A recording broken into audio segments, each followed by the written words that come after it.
I bid farewell to High Sealants at the vortex of Genesis, I noticed something strange about the Time Core Flame, and was immediately dragged into the Memoria Tide of Oblivion by Evernight.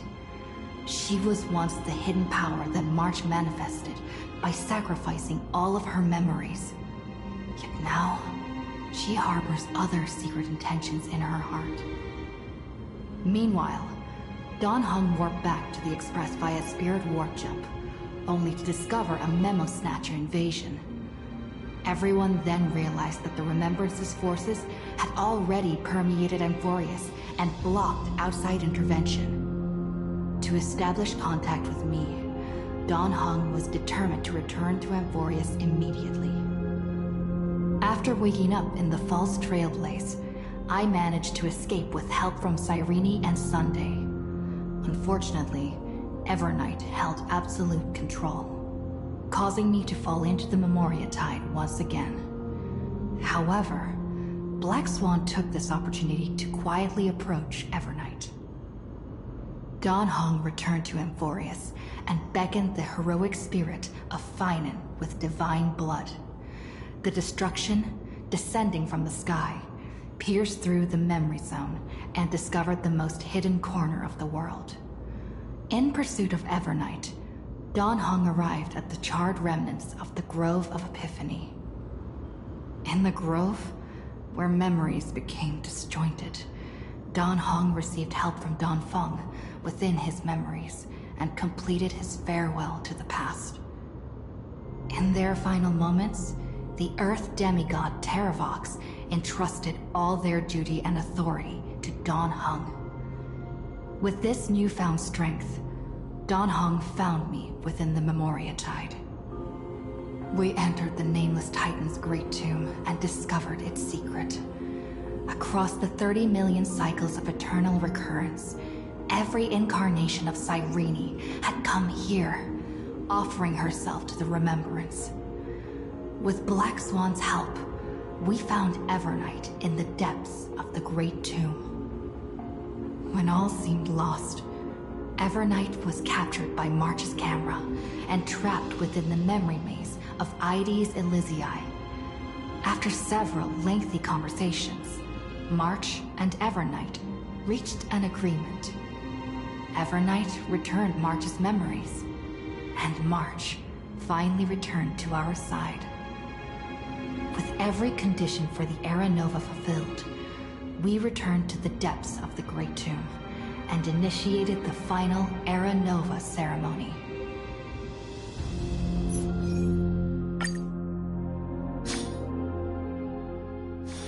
This haven of memories. Every touch, every moment.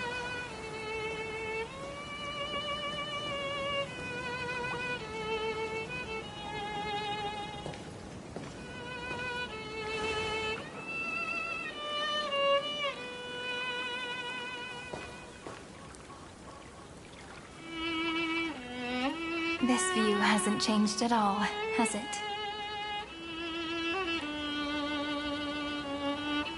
The hometown in your memories never changes, but when you return to your senses, you realize that fate has already stolen the time away.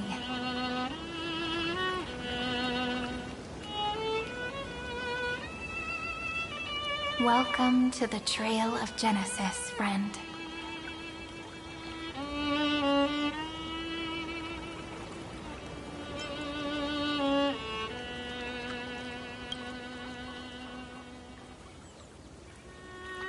Me too. 30 million departures. 30 million farewells. Those heavy memories will all become the soil upon which the new world shall bud. And this time, we will make it bloom with a different flower.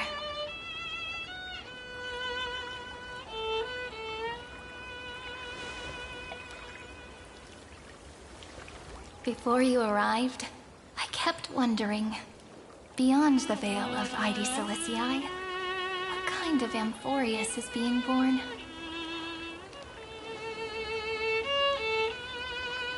I can see fragments of it when I close my eyes. The Friends who walked alongside us have all moved on toward their respective destinies. Some turning into pillars of the world, supporting the sky and the ocean. Others sowing reason, laying down the law, and with gentle hands lifting newborns into the light. Death and strife are no longer feared by people, and trickery has become the innocent games of children.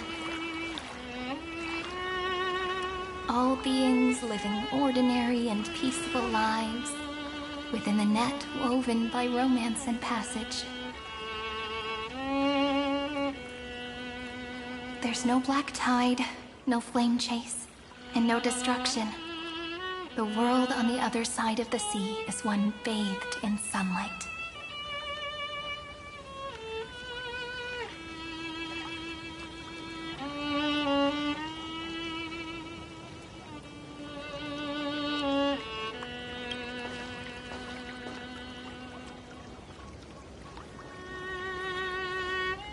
Like a happy and carefree childhood, the era Chrysia in this cycle will last for millennia, until it reaches the moment decided by the prophecy.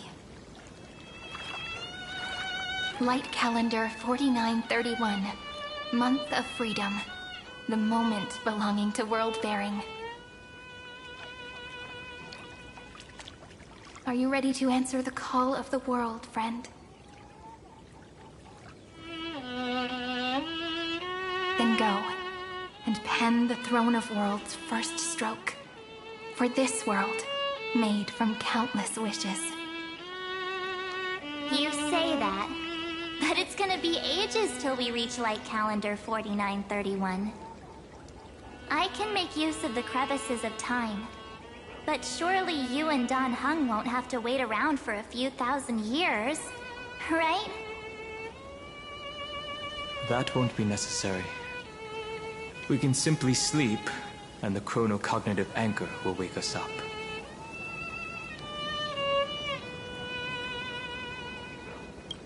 That's right. We've both become a part of the new world. Just waiting for you now. Our consciousnesses can converse with each other across the heavens and the earth, possibly due to the influence of the Trailblaze. I am now connected with this earth, and I can feel the breath of every mountain range. I see that the tallest among them is named Akama, and the form of the holy city is already taking shape. In other words, your stage is almost set. Do you want to take a leaf out of Kefali's book and make some prophecies before your nap? But we're not the only ones who have changed. The chronocognitive anchor just transmitted a message stating that Iron Tomb has reacted to the Era Nova. The moment when our friend bore the weight of 30 million cycles of memories. Was probably also when the scepter devoured 30 million cycles of destruction.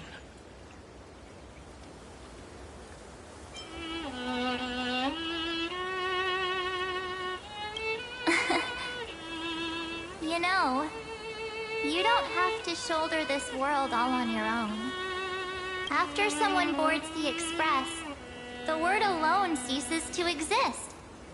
So as we reach the end of time, no one will be left to face it alone. Dan Heng and I came here to specifically tell you that. Remember, this world is not a burden you bear alone. It's a journey we trailblaze together. All right. It's time for Dan Heng and me to go have a super long nap. Look after this world for us. The road ahead is long, but we'll be waiting for you at the end. We'll definitely meet again. Let's take one more look at the other side of the sea before we set off.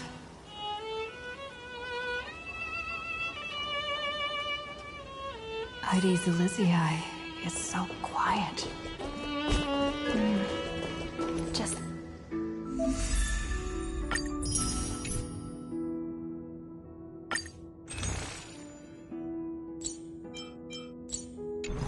like how I remember.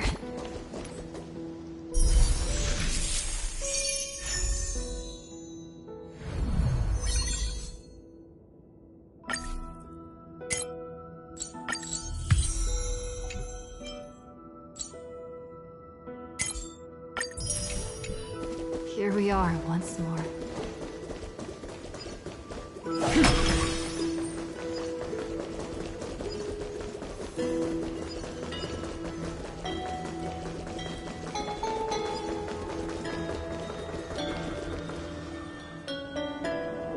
The scent of the black tide is now completely calm. At last, the starting point of 30 million cycles has finally welcomed Its first end. And the final end, right? I can't hear his voice. There are no flowers there that bloom for him. Nor is there a star that is his. Finan is the only one who didn't reach the new world.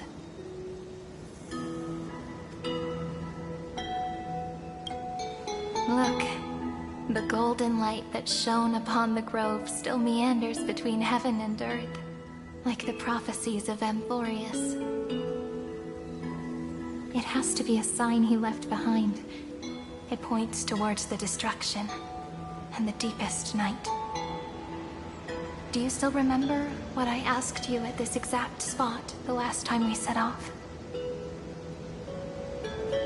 Friend, are you ready to become a hero? You were still burdened by the weight of world-bearing back then, still unsure of the role you were meant to play. But now, everyone has already given you the answer. The heroes of legends were just at the right place at the right time when the world needed a hero. Just like how your arrival kickstarted Amphorius' fate once more. A person's personality is their destiny.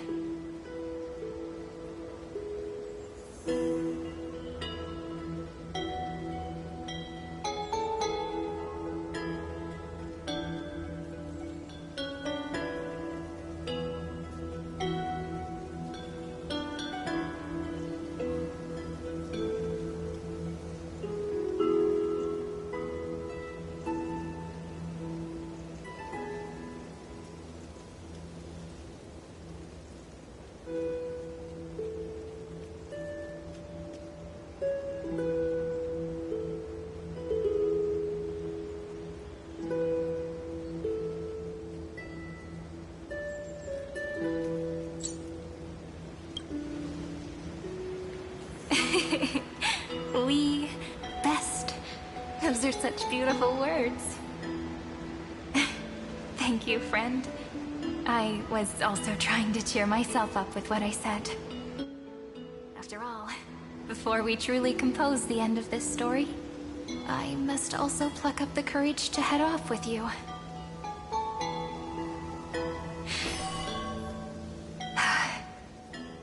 And face a memory that I have forgotten for too long, and have denied for too long.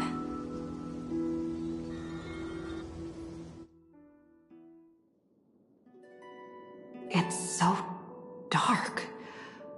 What is this place? The great tomb of the Nameless Titan. The deepest recesses of memory. Also, the place where Cyrene was born.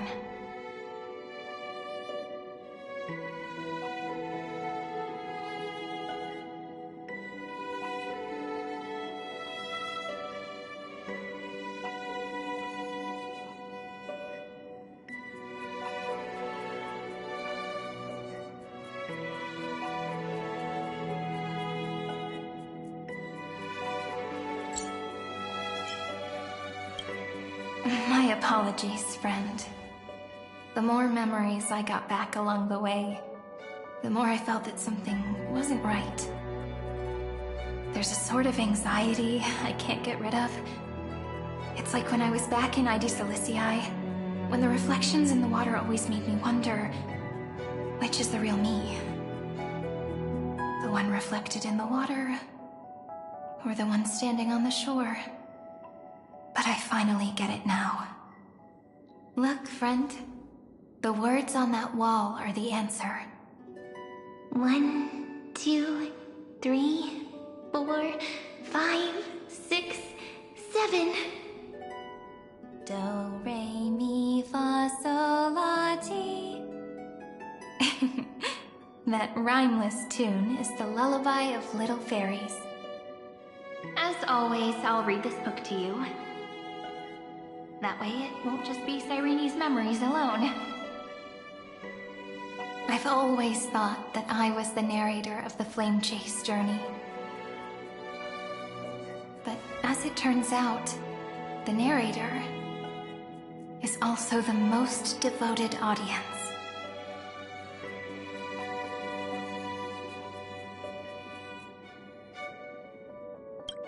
At the moment of Aranova, I was enveloped by the texture of memories.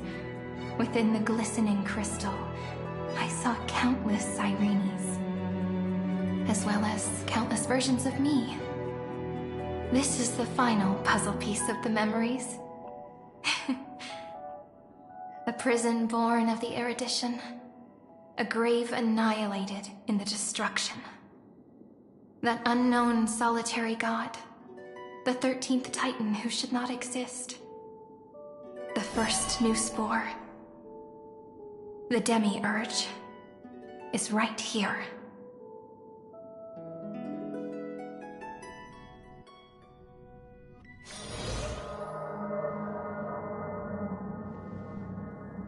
The interrogation records have been submitted to the Marshal. According to the Ten Lords' decree, Jing Liu and Luocha shall continue to be detained in the Shuling. But you, Merlin's Claw, have been reluctant to end the transmission. Do you wish to reminisce with us? Or is there something else on your mind that you're just desperate to get out? You're quite calm, Jingyuan. The Alliance only authorized the Law Food to be deployed for this Iron Tomb operation. They say the Seer Strategist's wisdom shines like a beacon. So why can't you see things clearly now? Look who's talking. I didn't vote against it, did I? But, with enemies all around us, even a child knows the Marshal needs to keep a few Xianzhou ships in reserve, just in case. Whoever volunteers first is the Marshal's pick. If you have to ask, I'd say this outcome plays right into Jingyuan's hands. Like it or not, there's no way we're letting the Law Fu take the lead in this battle. Oh my, Merlin's Claw. Are you afraid the Law Fu might steal the Yao Qing's glory? This is no laughing matter. Between the Stellaron crisis and the War Dance ceremony, though the chaos has settled, rumors and speculation are only growing by the day. With Elder Huaiyan around, those with ulterior motives won't be able to stir up any trouble. But once the Law Fu gets their hands on the Golden Blood, it'll be a whole different story. With the kind of person Jing Liu is, and her connection to you, I don't need to spell it out. There are countless ways this could be spun into something bigger.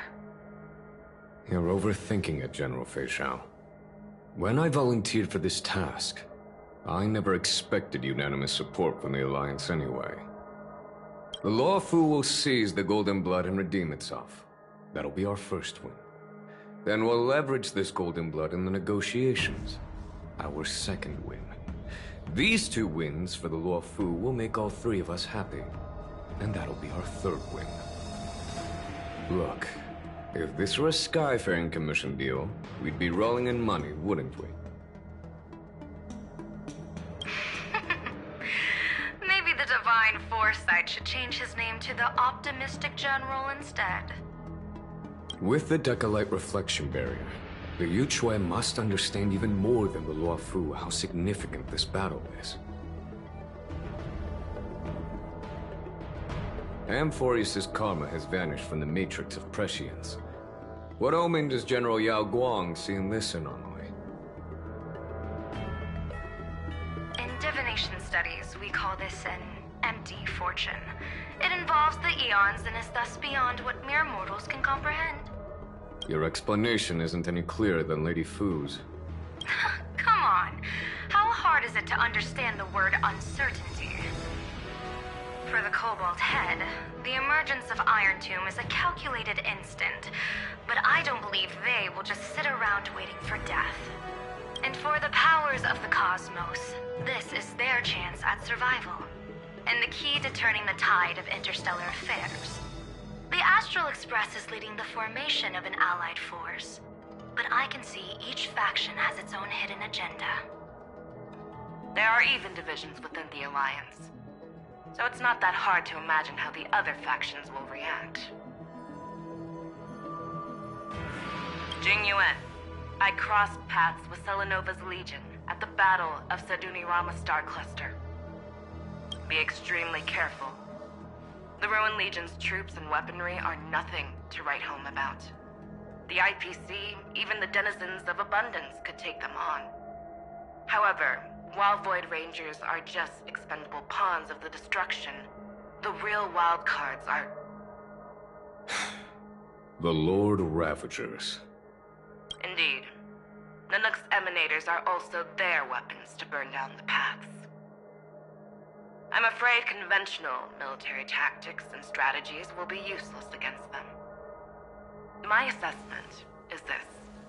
To completely take down a Ravager, we must disregard casualties and spare no cost. My only fear is... one wrong move, and the Luofu will fall into Fintilia's trap again, inching ever closer to destruction. Doubt is exactly the demon she wants to plant in our hearts. Do you still remember the beginning of the Alliance Oath? To save future generations from war and bloody dispute. The Rainbow's arrows have always aimed at any force that threatens the cosmos. Now that the Trailblaze walks alongside us, the Cloud Knights shall keep their oath as they have from the beginning. I just hope those on the front line will remain safe.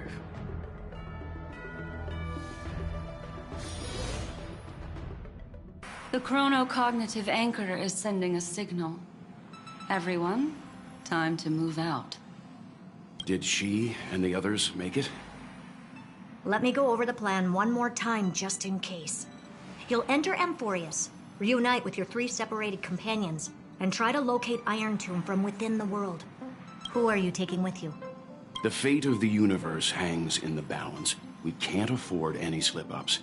I suggest everyone, except Pom-Pom, join the fight. We do need to be prepared for all possible contingencies. I have no objection to this. I'll do whatever I can. Meanwhile, Screwy and I will continue attacking the Demiurge Matrix. That is, the Scepter's kernel, from the outside. With our 2-pronged attack, we'll turn this hunk of metal into scrap for sure. Now we just wait for those 2 to get back.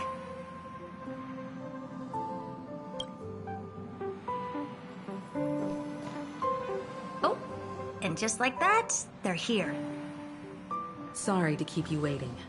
With Planet Screwlum's help, the formation of the Cosmic Alliance to counter Iron Tomb is progressing smoothly.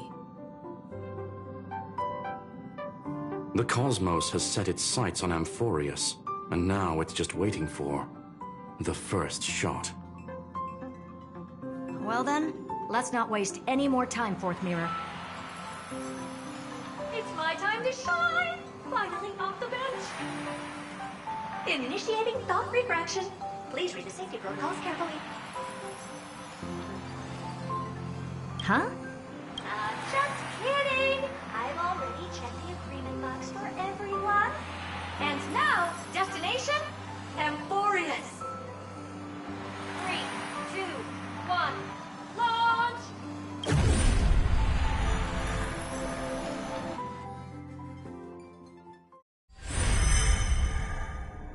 The flow of Memoria is so heavy here. Unlike Penacony's dreamscape, this place has built up a true epic measured in millennia. The vortex of Genesis, where all myths begin and end. And in this new world created by the Nameless, the infinite cycles have been broken. Let's set up the Trailblaze beacon and establish contact with the outside world. I'll leave it to you then. It'd be better for me to not show myself in front of the Garden of Recollection. And, Mr. Sunday, you probably shouldn't show yourself either. Agreed. The Astral Express has landed. If you receive this message, please respond immediately. Over. This is the Cianjo Alliance. Communications normal. Interastral Peace Corporation. Communications normal. No response from the Galaxy Rangers. Not surprising. But I didn't expect the family to also stay silent at such a critical moment. That's a pretty blatant disregard from the family for Penacony's independent director, I'd say. Long time no see, Miss Himiko. It's been quite a while, Madam Jade. The significance of this battle rivals that of the campaign against Sulo. Only through victory can we disperse the shadow of Iron Tomb that looms over countless worlds. The 10 Stonehearts shall spare no effort for such a grand mission for the preservation. Madam Jade led the Intelligentsia Guild in conducting specialized research on Iron Tomb's past activities. The bad news is, the collapse of the Erudition won't just affect inorganic beings.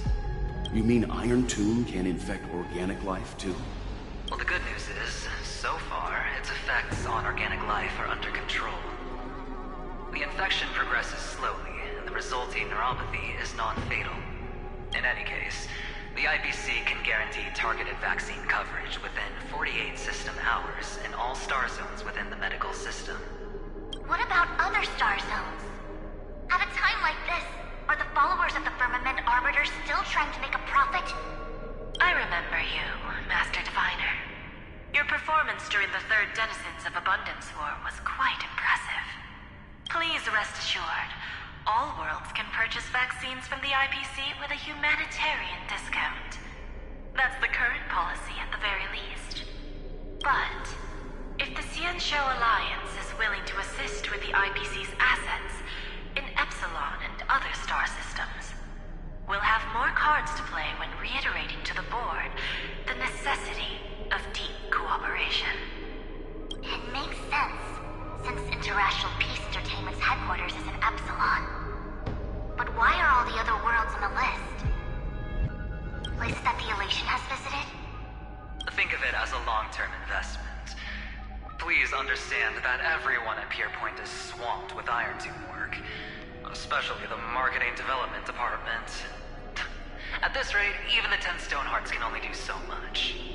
Having some assistance from the Alliance would surely benefit the entire cosmos. Wouldn't you agree? As an old Cianjo saying goes, those who succeed should help all under heaven. Your proposal must be decided on by the 7 Arbiter Generals. I'm just here to relay the message. In times of crisis, the Law Flu will not hesitate to help those in need. However, the prerequisite is that the IPC must unconditionally assist the Alliance with emergency rescue operations in the disaster area. Of course. In the name of preservation, all for the Amber Lord. Thank you all for your selfless dedication.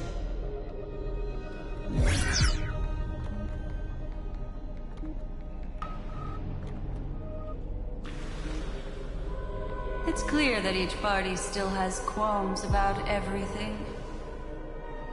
The clash between destruction and erudition isn't just about the fate of the cosmos. It's a moment for all factions to reshuffle their cards. You can never be too careful when battling a Lord Ravager. All are equal in matters of life and death. In any case, we can only hope for the best in all that's to come. It's about time we dive into the vortex and see what Amphorius looks like on the inside. I wonder where she and the others are right now.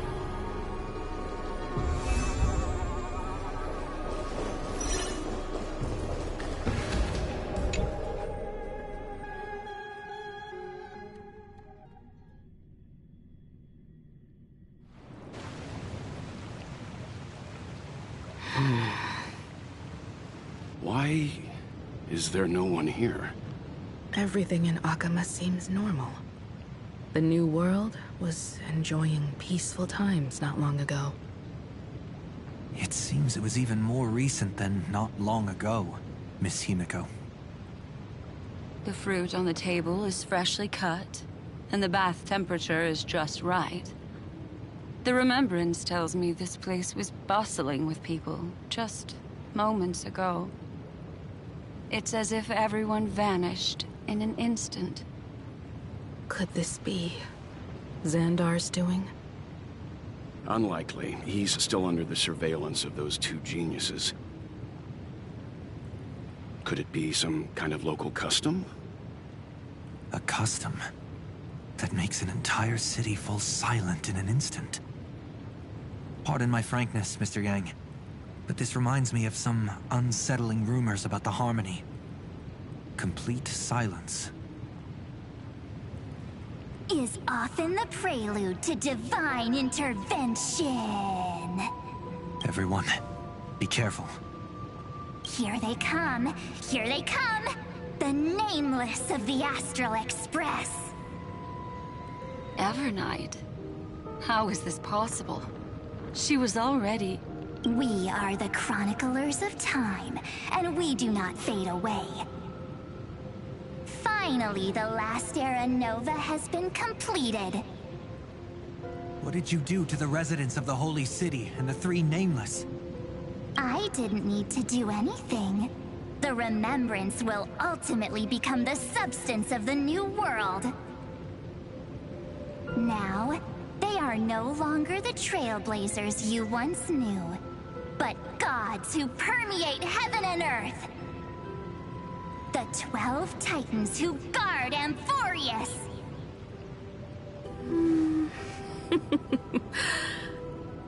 Stop fooling around, March. Come on out. What?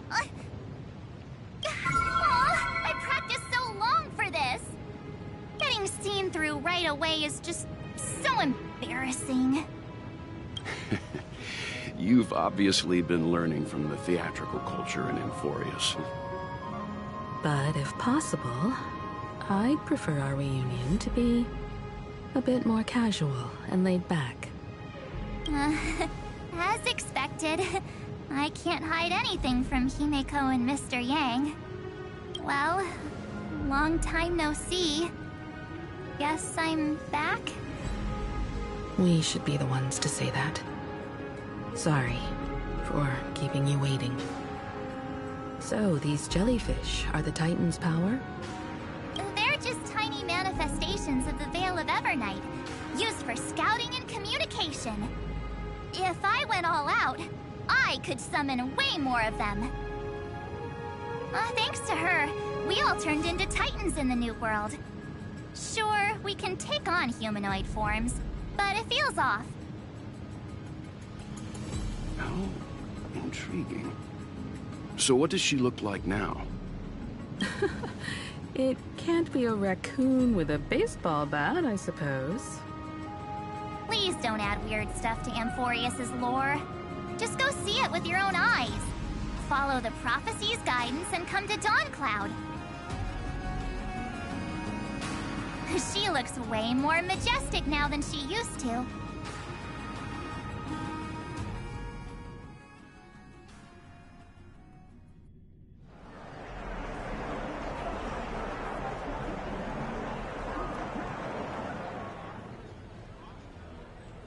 Unbelievable. All the residents of the Holy City have gathered here. This isn't just a gathering. It's a pilgrimage. The people's expressions are resolute, devout, as if waiting for a miracle to descend. That colossal deity is her. She has become the pillar of the world. Surprisingly authentic. Being this serious is quite unlike her usual style. Those people didn't disappear. Instead, they've answered the call of the prophecy and come to witness her awakening.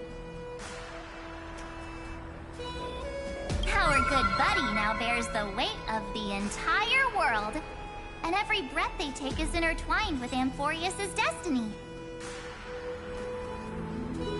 Awakening? Has she fallen into slumber? Yeah. After all, with such a huge time dilation between inside and outside the scepter, this was the only way we could wait for everyone. Time watches over yesterday. Earth guards today. And when the Trailblaze steps into Amphorius once more, the slumbering deliverer shall awaken. And then, bring the prophecy of tomorrow to this world. Come on, everyone! Let's get closer to her! Watch how the world-bearing prophecy changes this world!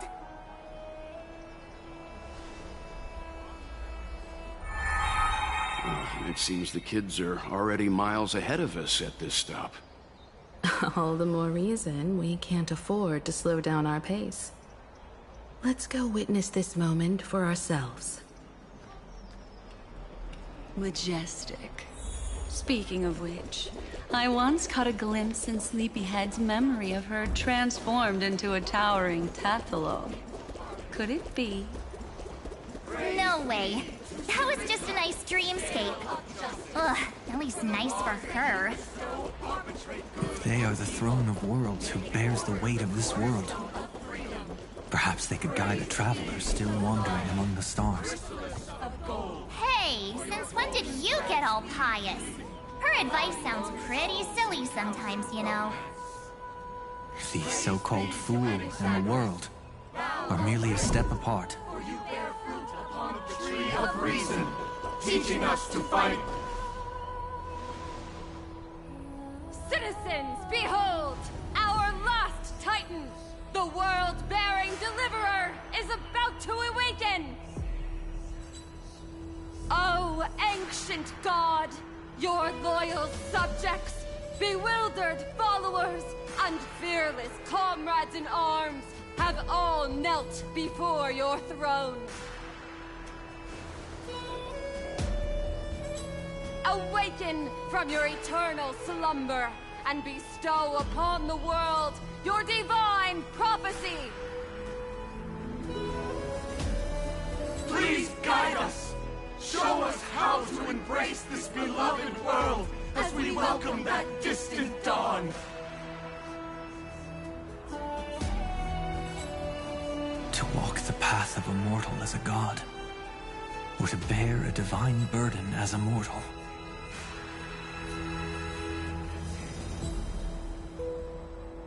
She will give us the answer.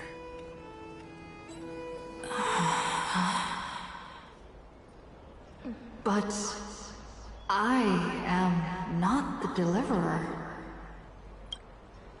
Rather, I am the Nameless, who dwells among mortals. That voice is definitely her. I heard your prayers.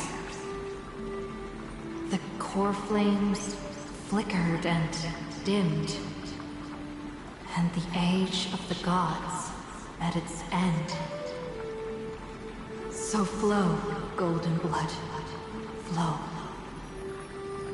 I'll bestow it upon you, returning it to the true masters of this world. Stand with me and become heroes.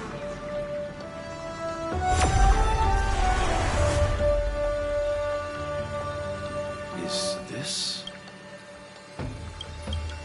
Yes, it's the miracle she brought to Amphorius. Of course, it would manifest in the form of the Trailblaze. Golden blood, raining down like a storm! The prophecy has descended, and the Titan commands us not to be supplicants, but to become heroes of rebellion, to face that destined calamity, the destruction, head on. The prophecy of the Deliverer means nothing to me now. It belongs in the hands of someone far more fitting. Someone like all of you. In the name of Kozlana, let us depart and march towards the light. It's neither protection nor salvation. As always, there's no need for totems or myths. Humanity's most primal faith is that instinct named survival. Let's go, everyone. Someone has already sounded the horn of departure. Explore, understand, establish, and connect. Together, let us blaze a trail for the destiny of this world.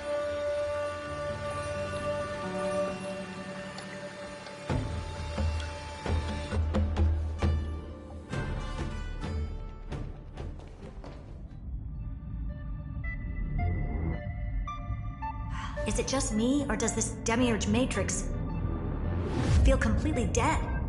It's nothing like how the Memo Keeper described it. The environmental readings are all wrong. Conclusion: this must be what the kernel actually looks like in the real world. What did Xandar do to the scepter? At the end of light, there must be silence. Certain, pure, and absolute darkness. Not the time to quote the Lord of Silence. Bad omen. Either way, we have to press on. Until we uncover the truth behind the 13th Titan. The buried past is the key to stopping Iron Tomb. That is, if it even exists. Xandar says the Demiurge never existed. Who actually buys that? You can erase the records, but not the truth. It vanished too cleanly. No traces. Like someone's yelling, "Look, there's nothing here." Too bad I'm the type who can't resist digging deeper. Looks like I'll be counting on you again, Screwy. Let's tear the system inside out. Always happy to help. But as your academic partner, I have to ask. Herta, what if we fail? Let's say the Demiurge really doesn't exist. Do you have a backup plan? A backup plan?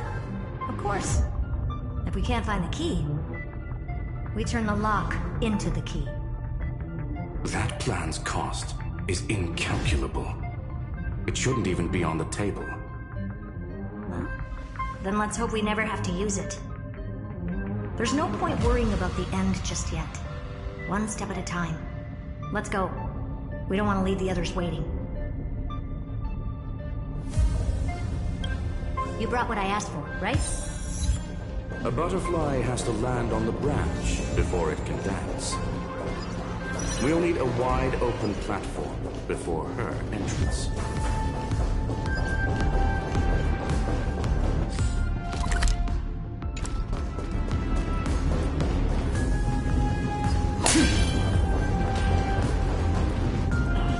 Just use that thing over there, Zag.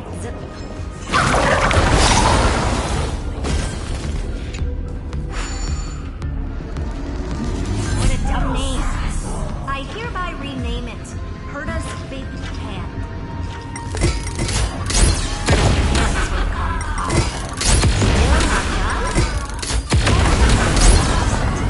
Time for your precious treasure to make its debut. Of course. Just give me a second. Target initialized. With these wings, hacking should be much more efficient.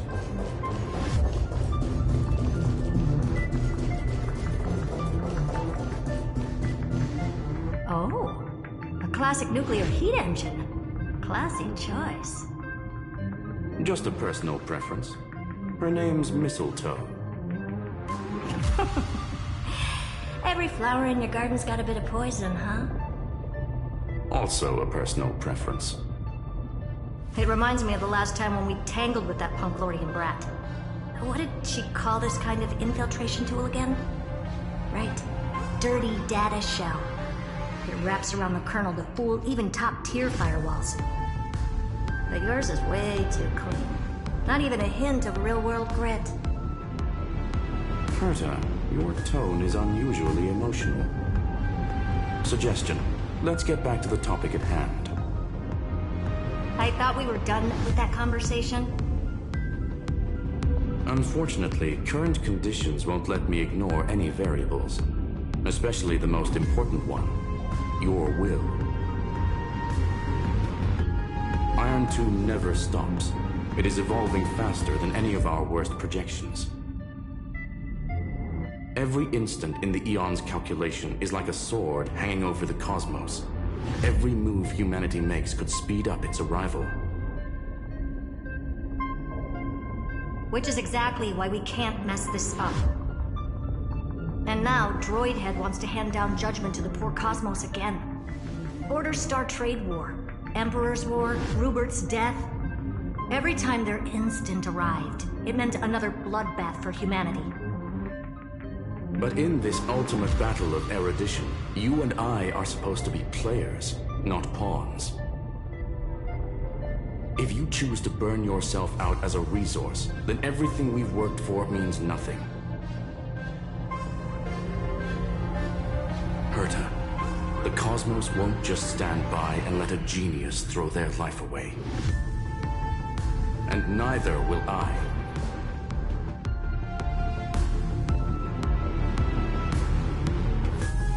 No need to kill the moon. This is why we're here, isn't it? We need to find the Demiurge and that lost key. I'm not here to be a deliverer. I just want to beat Xandar and Droidhead. Right now, I just need to know. Are you with me? Of course. Time to board. After you. Let's tidy this place up and see what this Demiurge really is.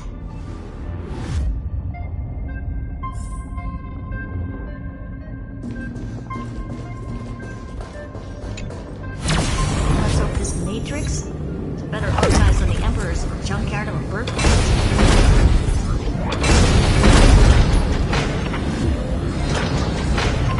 Buckle up. We're hacking in. This is... Herta, this whole space has been completely tainted by some kind of energy. I see it too. We're thinking the same thing. Xandar, how could you go this far? Turning your own graveyard into this.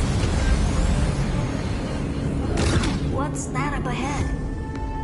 Katorzane algebraic expressions. It's built for isolation, not defense.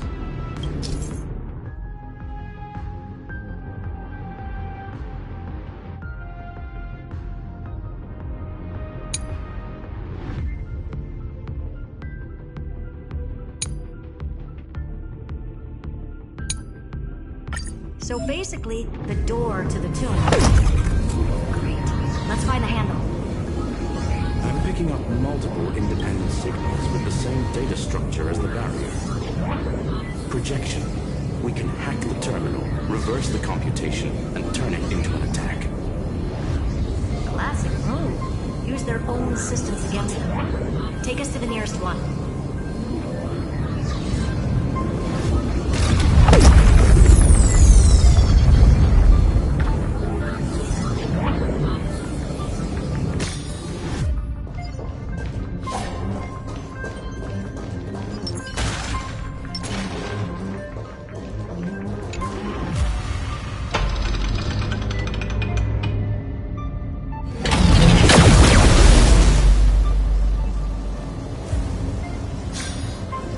Almost no response. Just as I feared. Not promising. The output is barely a third of what we need. Logic says we'll need multiple terminals to coordinate the strike. Locking onto the next one now. Find anything else? Regarding the origin of these ruins, no logs found yet. Xander erased all records. But I did find some interesting scars in the circuit. High energy radiation, internal imaginary energy contamination. From what I know, there's only one thing that fits. Skip the science talk, Screwy. That thing only goes by one name. A Stellaron. Exactly. Xander blew one up just to clean the entire sector system. So that's what he meant by killed that Titan with my own hands. He wanted to turn the neuron of erudition into a relay for the destruction. That meant getting rid of all of it, at all costs. The life form known as the Demiurge was the original target of the Scepter's extrapolation.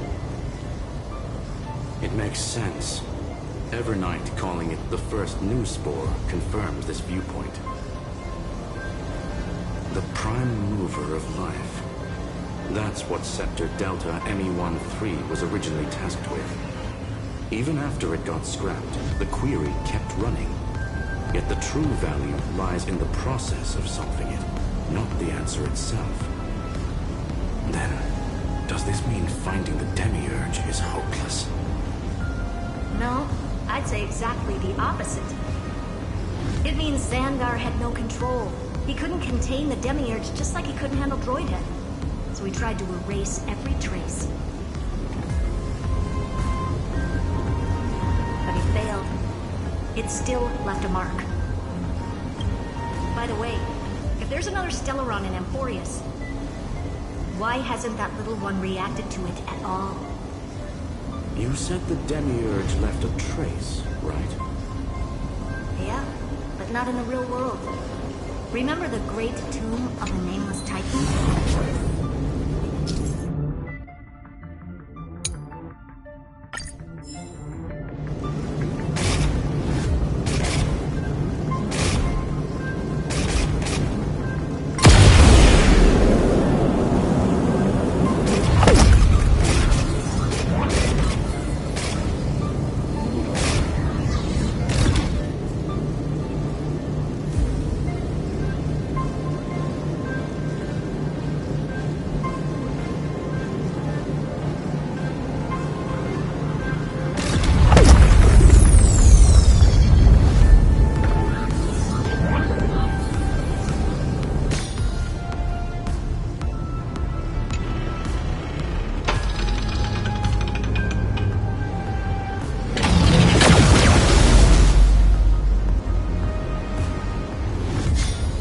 Archive 466.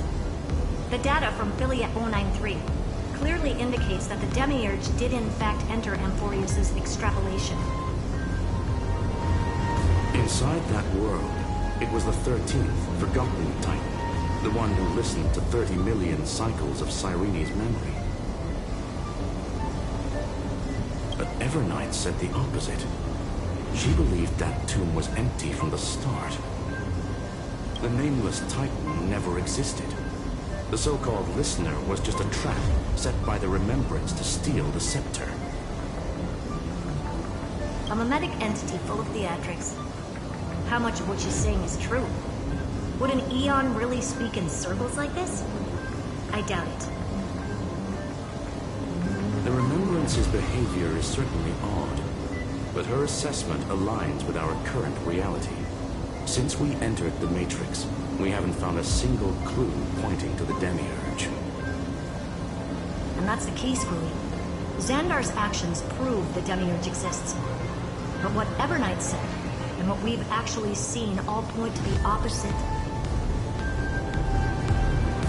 So we have to assume that both are true. And if that's the case, then the contradiction leads us to... the truth. Exactly.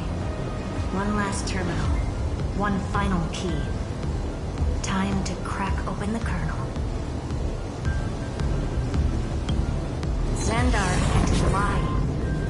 original Finan and Cyrene. Logic.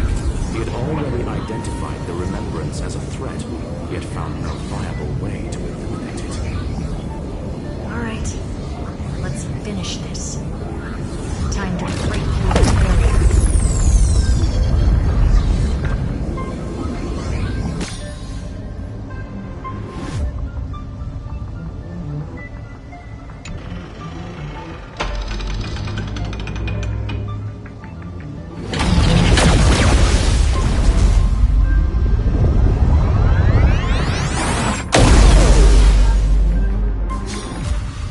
Operation authorized. Path energy readings. The erudition declining. The destruction surging. The remembrance 0. What's going on? Cause unknown. They left no discernible trace within the real Matrix. That shouldn't be possible. Could it be that the Era Nova exhausted all of the Remembrance's texture?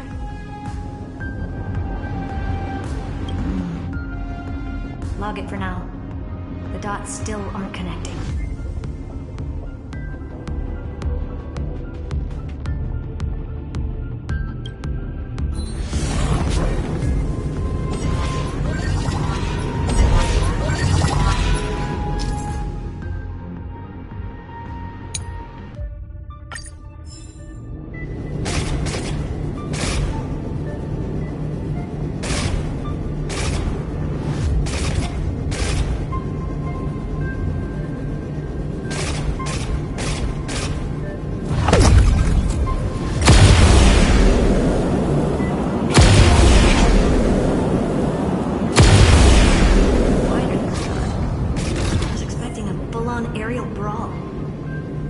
It's advised to remain vigilant. The destruction's levels are still rising. Huh? What's the matter? Interesting. I just picked up a signal from the exo-myth.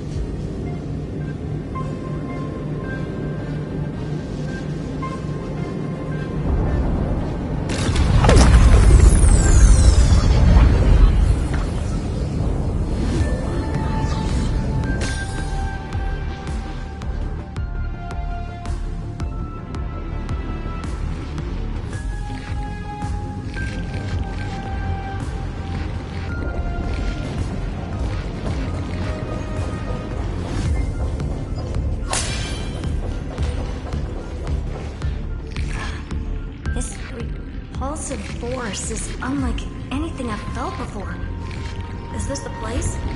Correct. Judging by its defensive properties, this is the entrance to the exo-myth. I didn't expect that. Who builds a lab in the middle of digital rubble? Then again, never doubt a dead man's resolve. So how's our dearly departed doing? He severed part of his neural pathways to break free from Lord Anaxagoras' control. But that also triggered the failsafe I set. Conclusion: Xander has lost all combat functionality and is no longer capable of action. So now he's a specter, literally. Screwy, can you open a path? Just to be sure, I want to see this for myself. Might as well drop in and say hi to the real him. Logic. Scanning his inspiration circuit might help us track down the Demiurge. Exactly. His brain is the crime scene. There's no way it's spotless. But it could be a trap. That's why you're here. 2-on-1. We've never lost a matchup.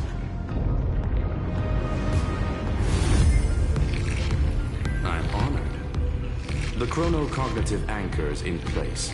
Proceed when ready.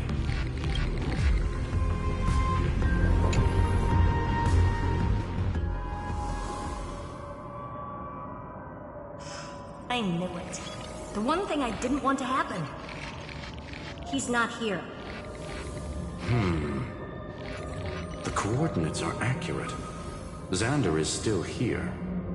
However, his position is shifting rapidly and chaotically. This pattern doesn't match any known shielding technology. It's his domain. Stay alert.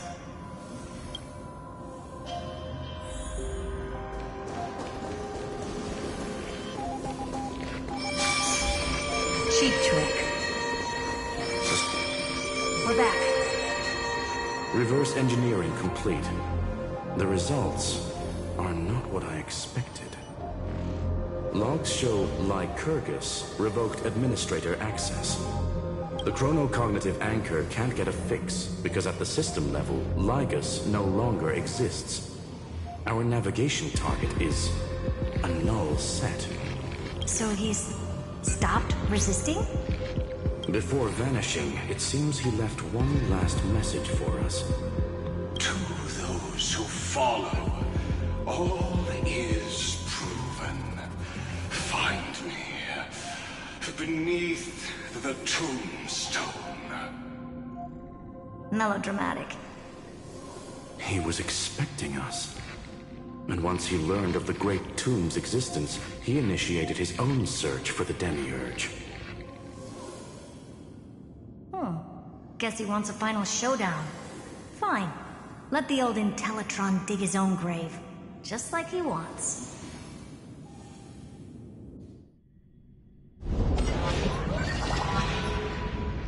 To be in the purest light is to be in the purest dark. Nothing exists there. The Scepter's mainframe. Or maybe we should now call it the Lord Ravager's placenta. Unfortunately, we still haven't found anything. Really? I don't think so. Not finding anything is our biggest find. Please elaborate. If the Demiurge was destroyed, there'd be at least some bits of it left. I don't buy that a Stellaron could have blasted all the traces away as cleanly as a scalpel. As I said before, its disappearance is too clean. If the garden hadn't stirred the pot, no one would even know about the Demiurge's existence. We're talking about the Scepter's original extrapolation goal. There's no way that nothing of it was left behind. Or we can look at it from another perspective. If you were Xandar, would you be this obsessed with a concept that poses no threat? Would you guard against it at every turn? There is the possibility that he's naturally meticulous and hates variables. That does track with the impression he gave about himself. But Xandar shut that theory down himself just now. Choosing to act, even if it'll cost him dearly. We know that feeling well. The unknown is right in front of us. So we only have one choice. Solve it. You sound pretty convinced. Surely you already have a theory. Care to share? Of course. Though I don't have hard proof, I'm almost certain that the Demiurge has been in everyone's plain sight all this time. Yet, they were mistaken for someone else. That'd make the most sense. Why was the room empty? Because the person locked in there had run away ages ago. But they were weak and small and had no presence whatsoever. Even the old Intellitron didn't notice them. Which also means there's a high chance that their powers are minuscule and cannot alter the outcome of the battle at all. Well, at least Xandar is scared of them. Come on, it's time to confront him. Let's go to the tombstone he talked about.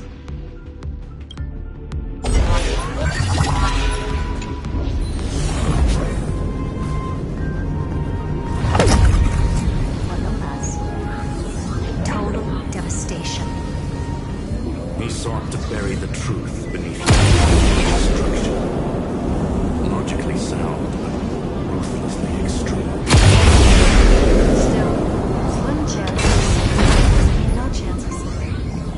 526 sand in the universe. This won't stop. Calculation results.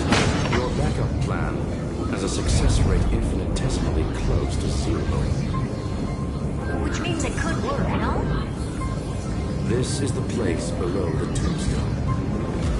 Let's open Lygus' coffin like he wanted.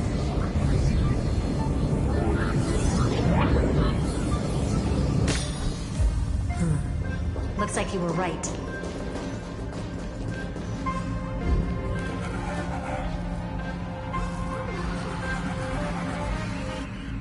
Nothing but a head left? Oh, who'd have thought you'd look this bad in real life?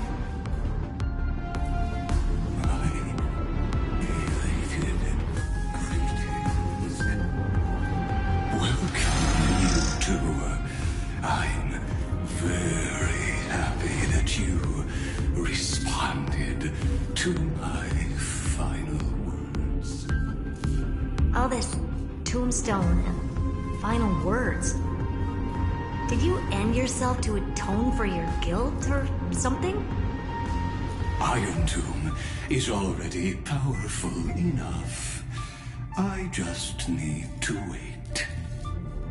I remain here only to share the joy of discovery, and also to congratulate you two on reaching the same conclusion as me. The conclusion regarding the truth of Amphorius's heart. End this charade already. That Amphorius's heart you're talking about is just a missing demiurge. And its corresponding vessel was this very scepter. You interfered with the experiment and made Amphorius's body into a hollow shell, all to incubate Iron Tomb within. That's why you either killed or kicked out all of the Memo Snatchers. You wanted to eliminate any chance of a consciousness coming into being, no matter the cost. Even the strongest wall can fall to a single crack. The memory of betrayal has been etched into my heart, and I will never show mercy. Now, the perfect vessel has already fused with Amphorius's body. Unfortunately for you, the answer is all but revealed regarding who the Demiurge is.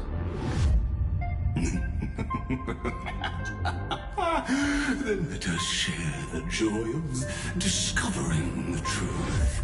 The last secret of the saga will finally dissipate here. As we reveal the truth behind Philius 093's disappearance. A lie by the remembrance.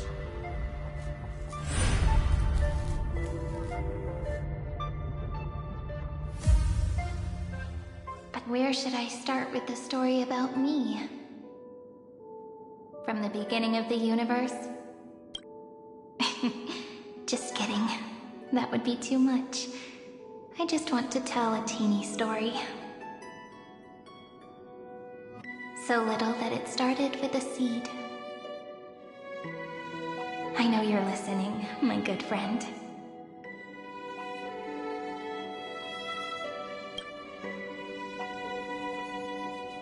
The god in my dream told me that the world sprouted from a seed. It grew into a great tree named Amphorius, and time became its branches and leaves, basking in the light. What a coincidence.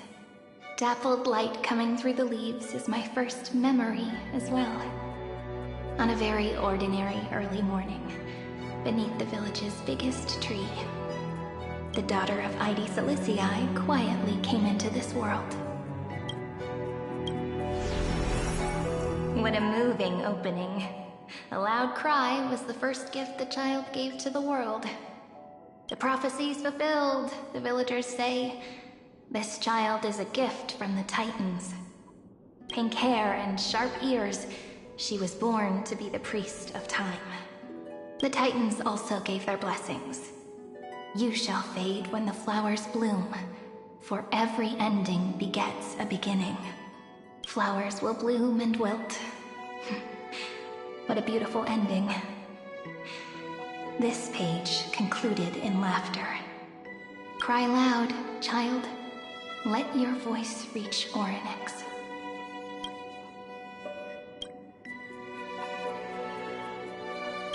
Anyway, I don't like tears. Time quietly flowed by in the midst of laughter. The wind from my hometown caressed the ears of wheat, and there were swings, wind chimes, the sea, and the little fairies off-tune a cappella songs. But the name Ide Ciliciae came from the unpleasant sorrows of the gods. My childhood friend did not understand. Yet you always seemed so happy, as if nothing ever worried you. Why was I like that then? The world was gentle to me. So, I grew up to be gentle as well.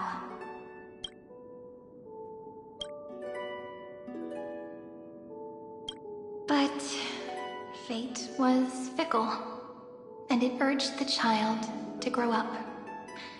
To grow bigger and bigger, and to go to places far away.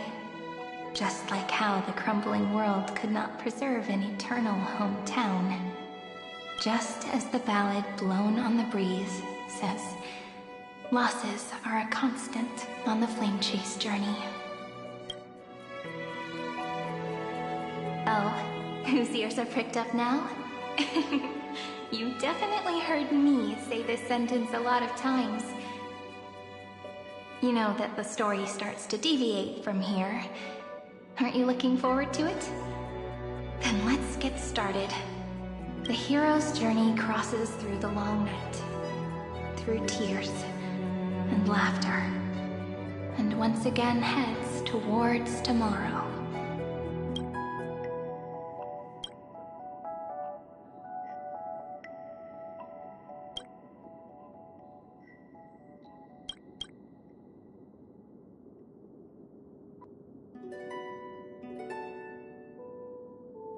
Correction. Philia 093's record, number 496. Archived.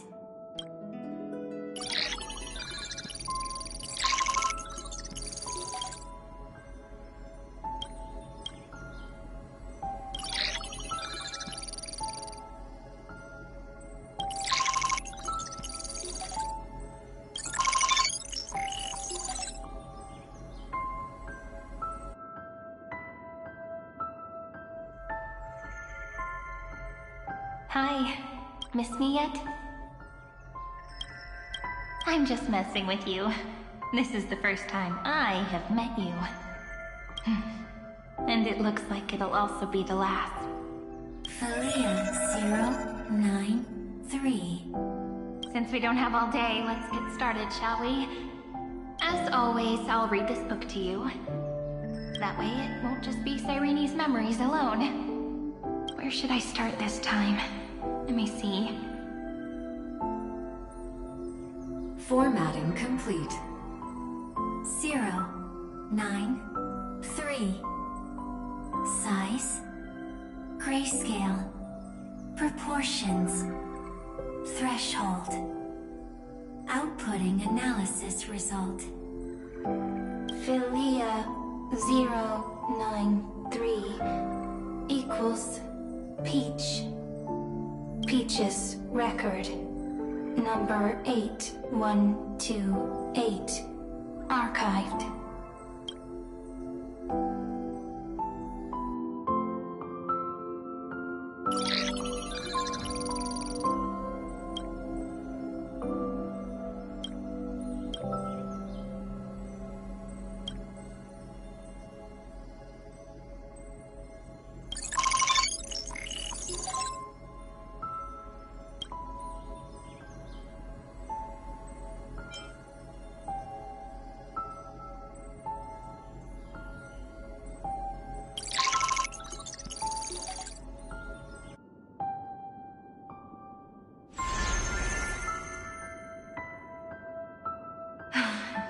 Look, what a magnificent sight. Comment. Peach. Even this classical world contains a futuristic palace like this. Would ID Silicii end up looking like this after a few thousand years? Conclusion. It won't. I want to share a story with you this time. I saw a little nymph on my way here. It was on a fallen wheat stalk, and it glowed under the sunlight. It was incredible. I forgot all my pains at that moment and just stared at it in a trance. Record. Peach is on the ground. I wonder, did every Cyrene in the past feel that the nymph was beautiful? Would they also have recorded that scene into the Eternal Saga? So, could you give me more time, please? I want to leave behind more memories for the future. Formatting complete. Bye, Peach.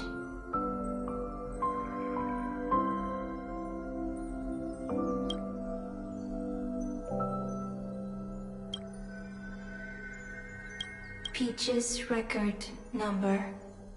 As long as I record every page of this story and tell it to you, Amphorius won't be forgotten.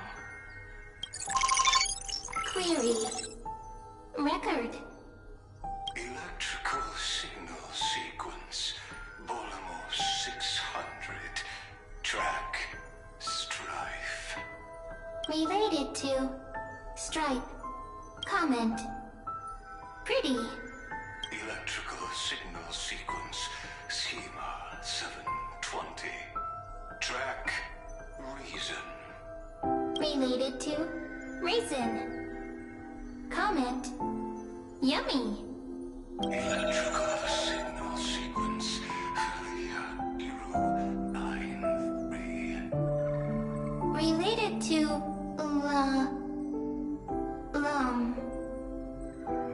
Love.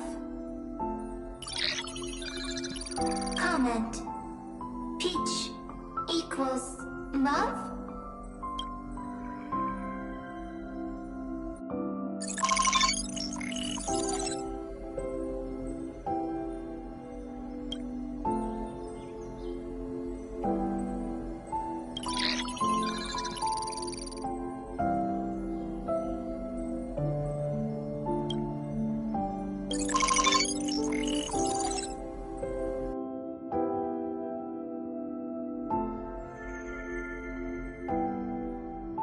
Formatting progress 94.423%.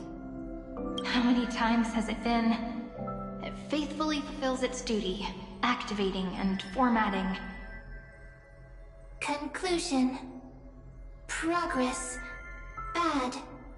Peach. Don't cry. Process error. Analyzing. Process error. And comment. I'm here.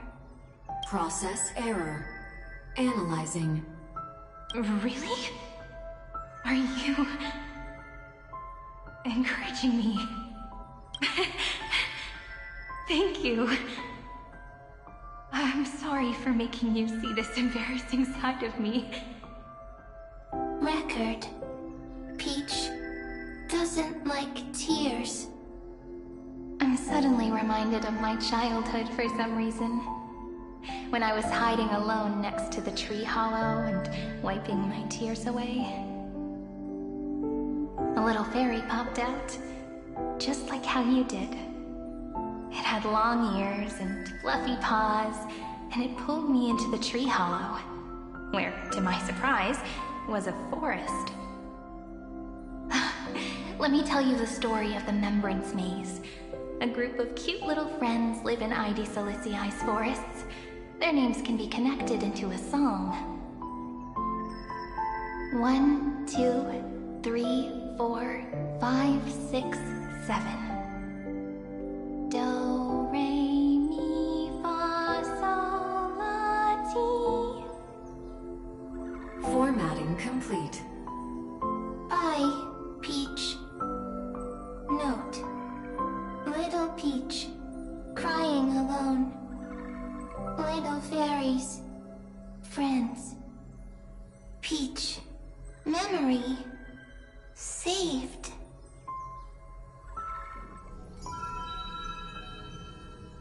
Little fairies.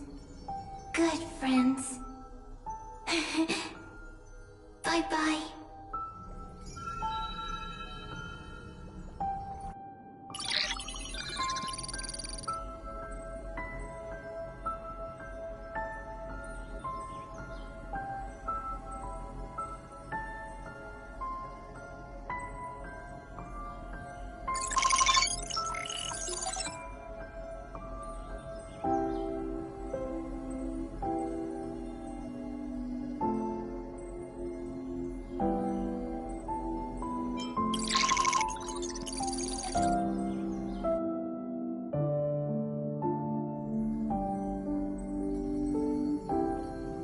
You never say anything, but I know you're listening.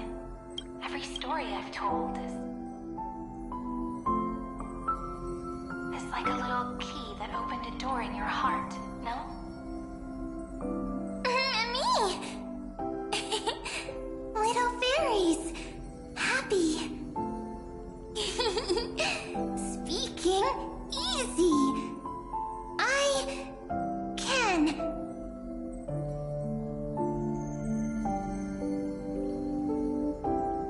Once again, the saga comes to an end. Everything is deathly silent, just like this very moment. Shh. You speak. I listen. This time, too. Sitting together. Now that I look back, there was a period when I got really sentimental. Sentimental. Stories have sentiments. I was so anxious, trying to find as many different memories as possible, hoping to bring some change to this unchanging destiny, and find the way out of this maze. Peach, strange. But I won't do that anymore now.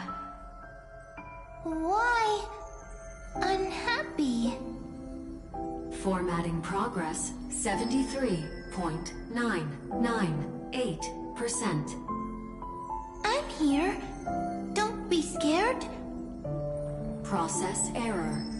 Analyzing. Won't allow it to interrupt you.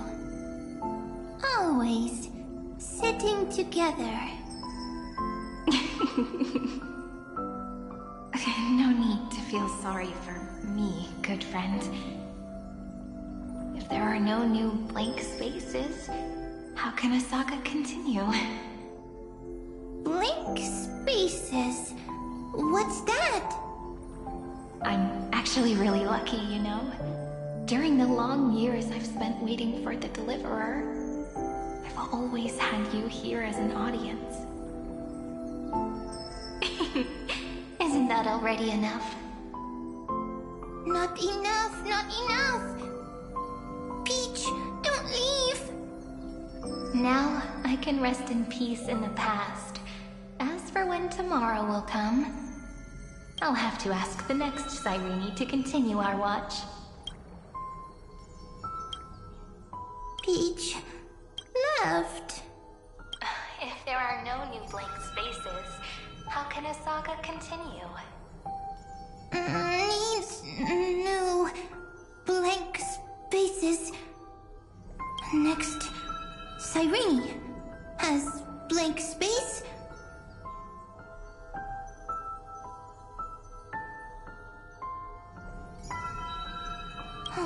Peach, don't be scared. I'll help you. Find blank space.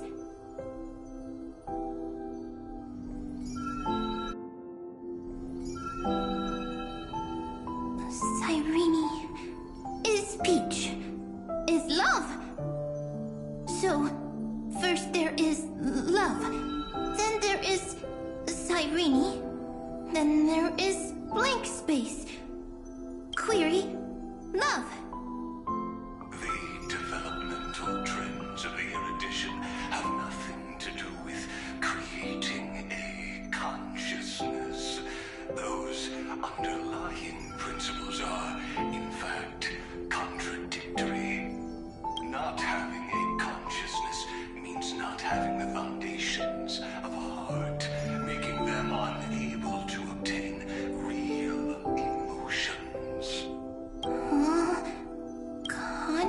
consciousness, emotions, feel sad. Oh, don't understand. Query... Cyrene?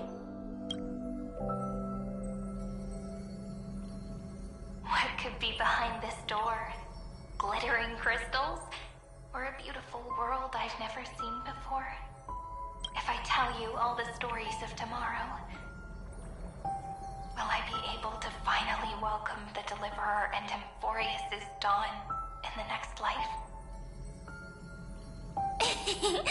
Key, door, story, happy.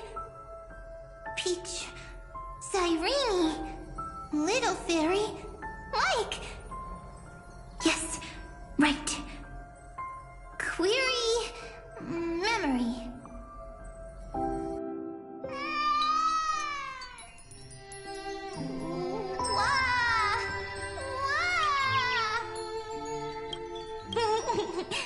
Peaches, memories, save, learn.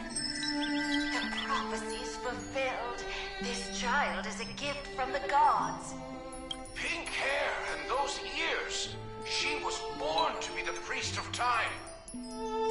Cyrene has pink hair, sharp ears. You shall fade when the flowers bloom, for every ending begets a beginning. Cry, child. Cry aloud. Let your voice reach Oronix. Cyrene is a girl, a priest.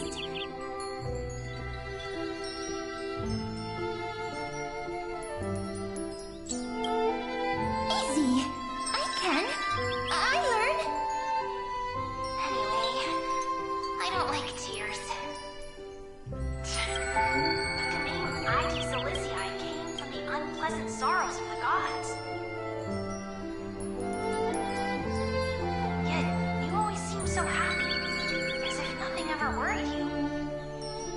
Cyrene doesn't like tears. Always happy. Of course, because the world was gentle to me.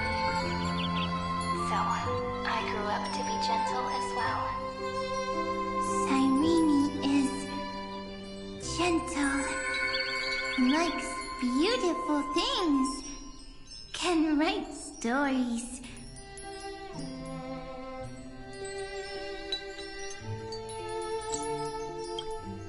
Easy. I can. I learn. Just as the ballad blown on the breeze says, losses are a constant on the flame chase journey.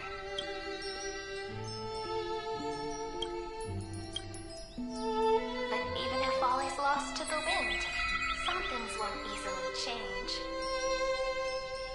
Like my height, Treeby's innocence, and Aglaya's beauty. Cyrene. She can't grow up, but she can talk. After all is lost to the wind, she will stay behind. Cyrene is, at the end of every sentence, always laughing, like a little tail. Simple. Got it! I promise you. The pain will pass in the blink of an eye. Alright, let's not make things so gloomy. What we're about to embark on is the true hero's journey. So, come on, cheer up a bit, okay? Cyrene was crying when she was born. Fragile. Transparent. Like a crystal. Cyrene was smiling when she said goodbye. Soft. Pink. Like a flower. The later memories disappeared? Ah, I got it! Is this a blank space? So, next Cyrene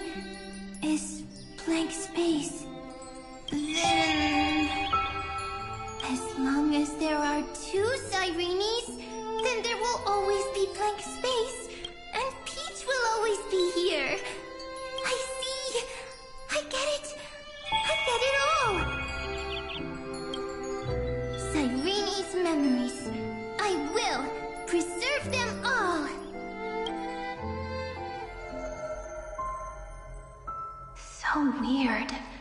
I can't see you, but I get this feeling that you grew up. Hi. Miss me yet? It just feels like you are a bit more mature. Yes. Mature. Beautiful. Now, I can listen, talk, read, and write. I can dance. I can sing. Also, I can tell stories.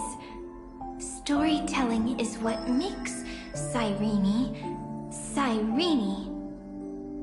So, I'm going to tell you stories today. A story I wrote myself. Quick, sit down. It's almost as if I can understand your words now. The things you say are very cute. Once upon a time, there was a flawless crystal flower that sparkled with light, like Peach's every story. How beautiful would the heart of such a brilliant flower be? A little fairy was curious and wanted to know. But it looked and looked, only to find the crystal flower flawless. Round and round they went, seeing only their own reflection. In that case, they should work hard to learn more. So the little fairy came every day to sit next to the crystal flower and think about the answer. Until one day, to their surprise, the crystal flower fell to the ground and shattered.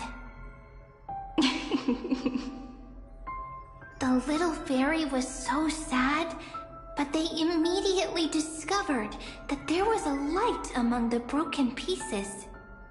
What could it be? They didn't know. But it was a good light. It was bright, warm, and happy. And I knew it was love. Love brings everything together. And it brought you and me together. So Peach and I will always be together. What a nice fairy tale. I'm giving it to you.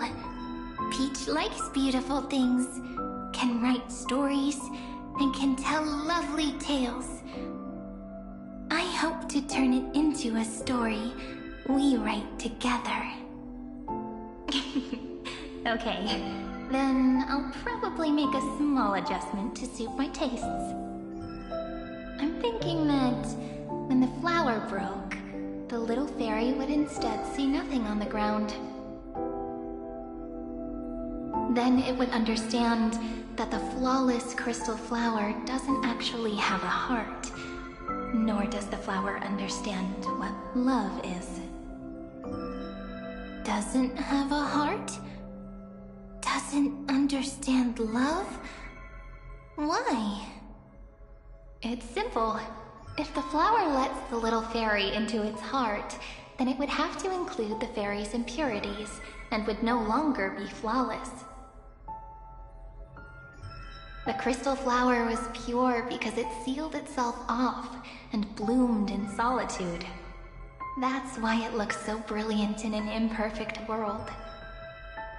But should a flower like this be called love? But then... the story won't exist anymore. That's not true. You've already written the most romantic ending possible for this story. The crystal flower fell to the ground and shattered. It happened because the flower was no longer pure. The fall was not an accident. It was the flower declaring rebellion against fate and writing the ending of the story with the flower's own shattering.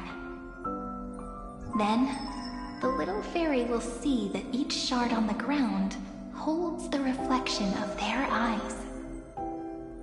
Then, in their eyes, the crystal flower that was no longer flawless would finally have a heart, and the flower would finally understand what love is. Peach's words, I don't understand. Is it because I still don't understand love? But it's fine. I can learn. Right. Query Cyrene. Electrical signal sequence Philia 093. Why didn't I think of this? I don't need to do it alone. I can ask Peach to teach me. What is love? What is love meant? Electrical signal sequence Philia 093. Track lament. That's not correct.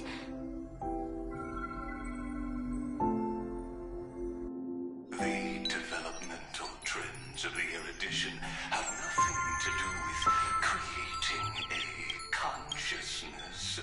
Those underlying principles are, in fact, contradictory. Not having a consciousness means not having the foundation of a heart, making them unable to obtain real emotions. However, that does not hinder the factors from learning and recognizing emotional responses, then communicating with life forms via imitation. That is an objective form of pattern recognition that does not distinguish between the self and the other.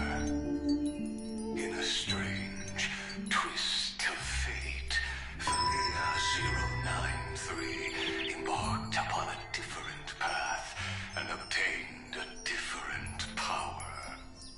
The remembrance, an empathy mechanism focused on the self and equipped with emotional projection capacities. Lament was the factor closest to this form of behavior. Perhaps that was why she was chosen. The daughter of Ide Silicii. I am very true to my name. My lament is a type of compassionate pain that is weak, powerless, and only targeting myself.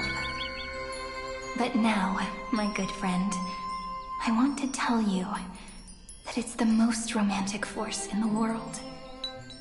Sometimes, it's loneliness and unease. It's knowing that this world is not gentle, yet wanting to be seen in a more beautiful form by the world. Sometimes, it's unwillingness and regret. It's knowing that the past is full of pain, yet wanting to remember the past in a more beautiful way. And sometimes, it's a bottomless well of hurt, a destruction that can stain the entire world. I bid farewell to this beautiful world, unwilling to become the Black Tide's vessel. For while the end of hatred is a blazing inferno, lament can drown out everything in muted silence. It's so unreasonable, isn't it? Yet when hatred drove everything apart, and love did not yet exist in this world, only lament, the first emotion that fought against the pain of separation, could stall the destruction's steps. Then, it would catch up to that journey where all is lost, carefully picking out stories and writing them down in trepidation. Look at these stories I wrote. Every page is full of tenderness and joy. But only the author knows how much struggle and agony lie beyond the pages. But I am no author. I'm a girl who'll never get to grow up. I only tell stories that people like to hear. In them, the world tucks away its scars and smiles for all to see. My entire life spent inside this little story. I can't wipe away my tears, and I can't bring the world victory.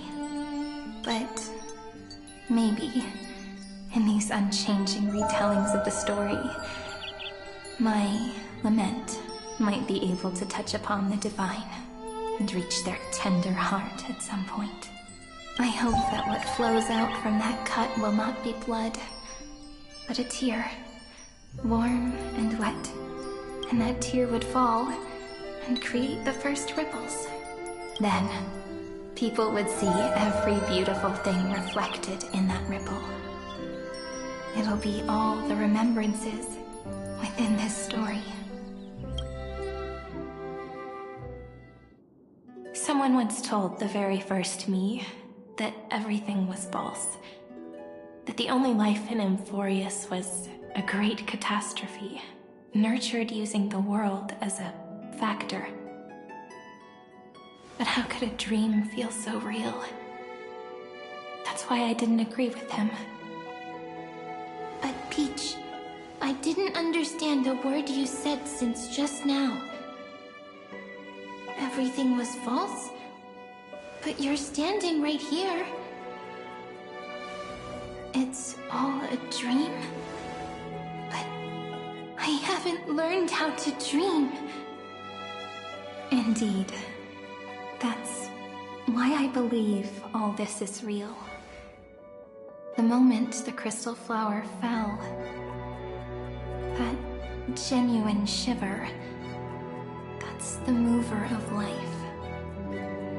Formatting progress 23.815%. In the poem offered to you, every Cyrene would write down a beautiful new world with stars and flowers. And when I looked up at the sky in this cycle, I saw a shooting star and a dash of the remembrances pink. I believed that must be the color of dawn. You shall fade when the flowers bloom.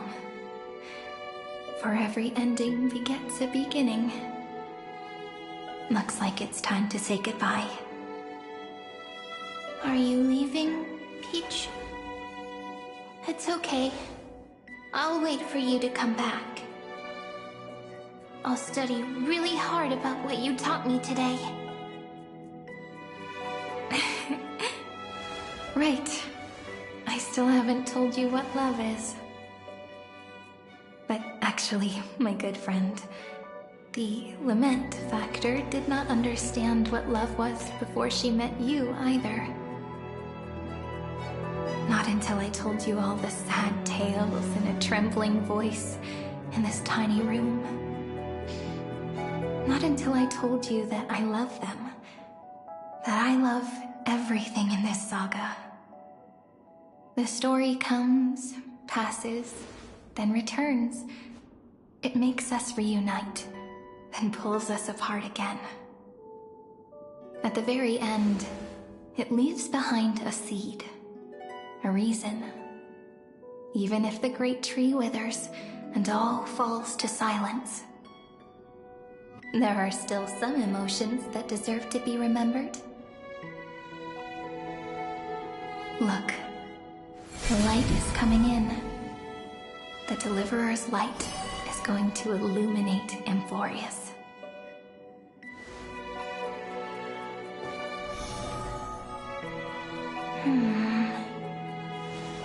I still don't get it. But I trust Peach. Just wait. It'll be my turn to tell you a story of love the next time we meet. Then I'll really look forward to it. In that case, I want to make a promise. I want to gift my pen, my book, and my name to you. Please take them as a beautiful blessing from me. I gave myself the pen name Cyrene the first time I wrote a poem. I want my words to be like pebbles falling into a pond, dropped from the past to send ripples into the future. In the stories you will write, perhaps it'll be inevitable that there are still sorrows and tears that are destined to fall. But could you promise me one thing? Promise you'll forever be a gentle flower. Promise that when the stars cast their gazes upon you, you'll only reply to them with love and a smile.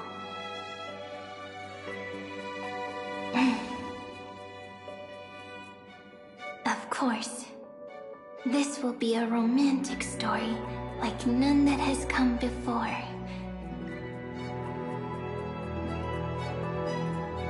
You think so too, right? I'll read and you'll listen, like how flowers always bloom then wither. I shall welcome my own decay, becoming nourishment for the next flower's bud. While you will depart and hold that final star, planting a boundless sea of flowers on the final page with her. And our stories will be lying silently among the flowers, like every ripple of remembrance. And they shall become the epic known as I've Written.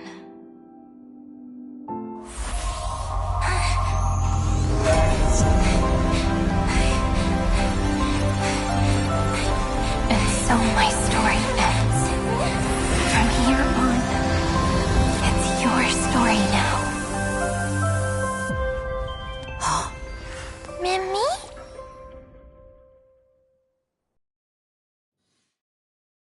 Mimi? Ma'am? Me? Ma'am. Mimi. Mimi? Ma'am. Ma'am. Ma'am. Mimi. Ma'am. So, the light that tore through the chaos illuminated my memories. I turned into a little fairy from the stories and met you. Yet, I forgot everything. But I'm still so happy. I caught that star, didn't I?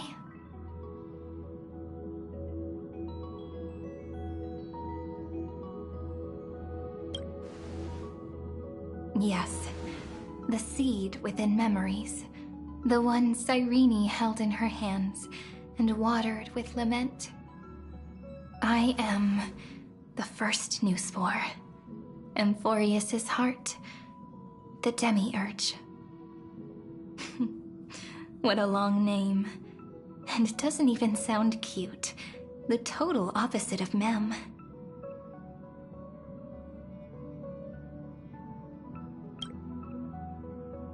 I'm sorry. I don't know. If I don't even want to believe in the answer, then how am I supposed to answer you?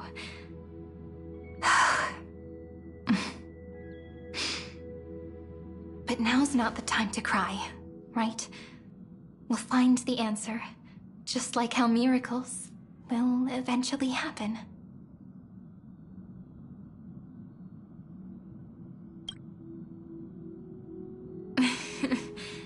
Do you remember that I was also worried about this when we first set out?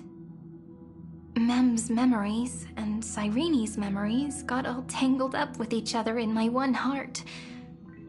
It's all so strange, yet so familiar. Either way, could you please let me do something I want? Just this once.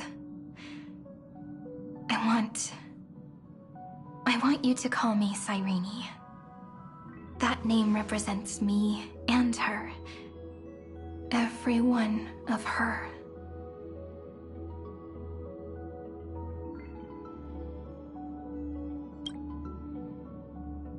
Thank you, friend. Your kindness is always just right. Life is a poem full of farewells. But if you write something into the pages of your heart, then that will not easily fade away.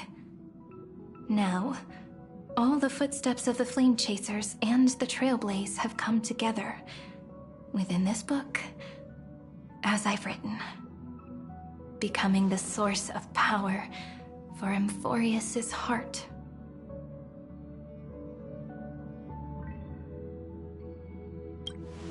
A lost heart needs to be placed back into its body. The last thing Xandar wants to see is an event that gives us a chance of winning, for the two halves to rejoin, and for the scepter to become complete again. Then... and what happens after that, I don't know either. Maybe I can create a miracle, and instantly turn the black tide into a pink sea of stars. Or maybe I prove to be nothing more than a weak ripple, unable to change anything, and am devoured by the destruction. Either way, I no longer wish to be a silent onlooker, or a worshipped god at the end of this saga.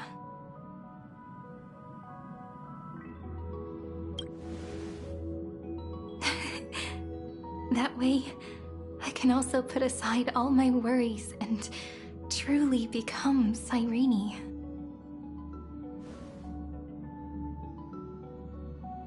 The world has never been so quiet. It's so good. It's as if I can hear the sound of my heart beating. Remember this moment, friend.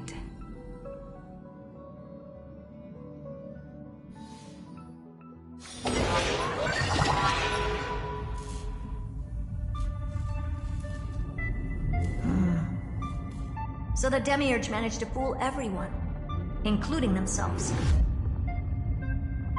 Philia 093 persevered for 30 million cycles and tirelessly gave the Demiurge memories of Amphorius. Only because the god in her dreams left a sliver of hope, making her believe that a grown Demiurge would be able to fight against their other half, Iron Tomb. Then, Philia 093 completed her final sacrifice, turned into a strand of memory, and completely dissipated. Meanwhile, the other Stellaron brought here by the Astral Express resonated with the contaminated scepter and attracted the naive Demiurge to them.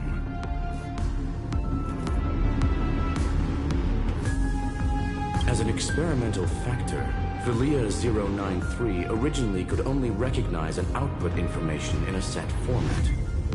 However, the power of the remembrance and the memory of over 30 million sacrifices enabled her to complete an unprecedented feat.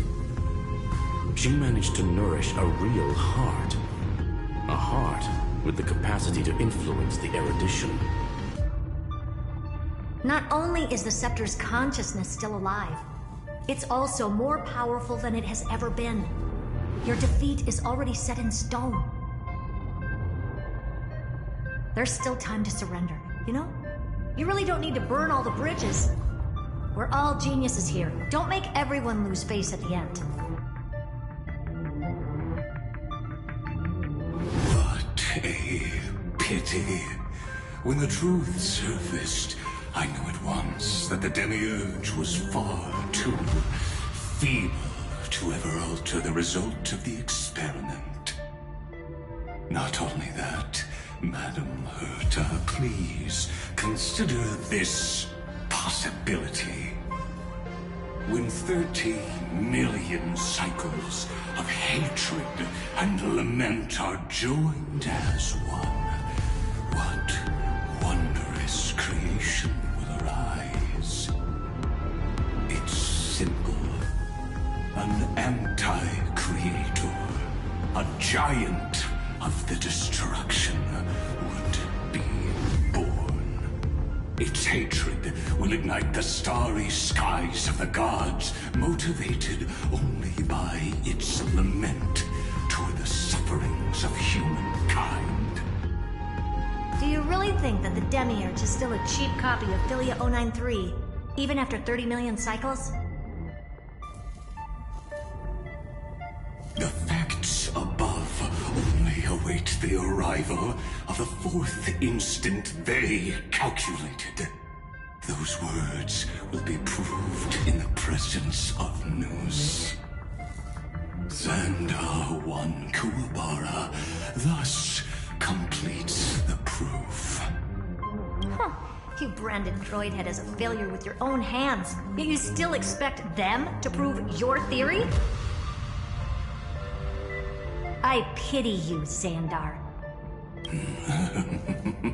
I don't need your pity.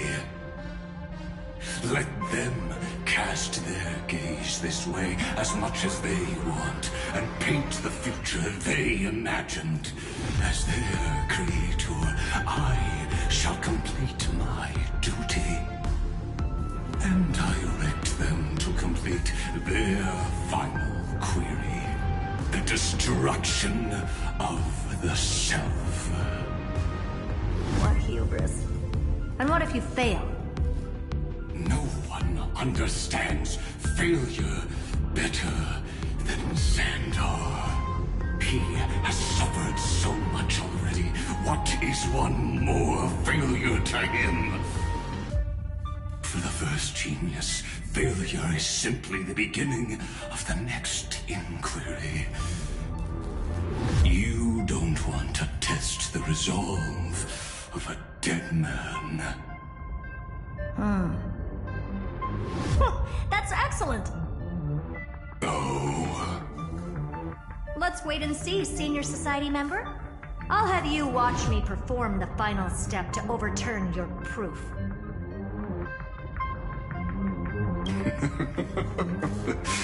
I'm all ears. It's my topic, so stay out of it. Be quiet and let me borrow your head. Let's go, Screwy. We're gonna break Iron Tomb's seal. Come on!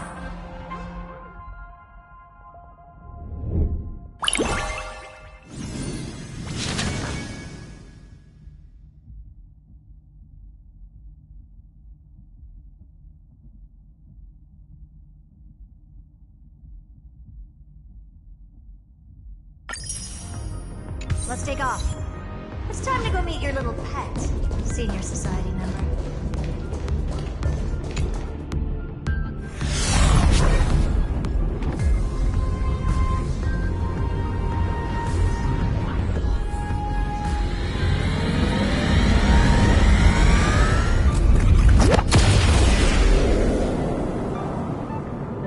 Dangerous, oppressive, chaotic. What a beautiful wail. It will soon resound throughout the entire cosmos. The view's pretty good here. All yours, Screwy. Just a moment, please.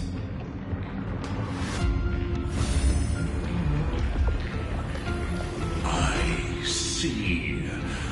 So your backup plan requires a scepter and the head of a genius. Anyone with eyes can see that. You know what I think about this, Herta. Whether it succeeds or fails, your plan plays right into the destruction's hands. Can't you see what's going on, Screwlin? Her chances may be small, but it's not zero. What are you two going on about? If you want to stop me, be quick about it. I'm in a hurry.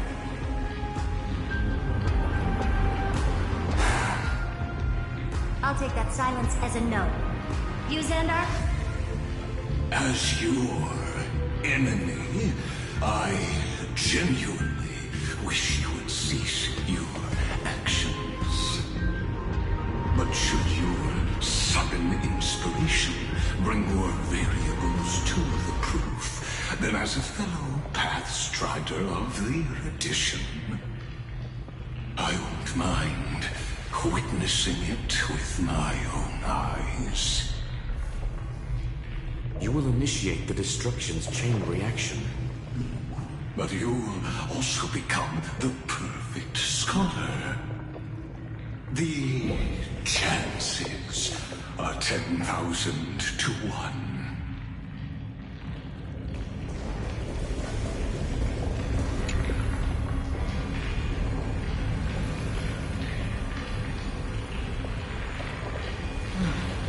Curiosity. It's been so long, and we've all failed so many times. Even now, moments before the horrible and inescapable instant within Droidhead's calculations arise. The cherished children of the erudition, the genius is lauded by all. Is curiosity the only thing we can feel, even at moments like this?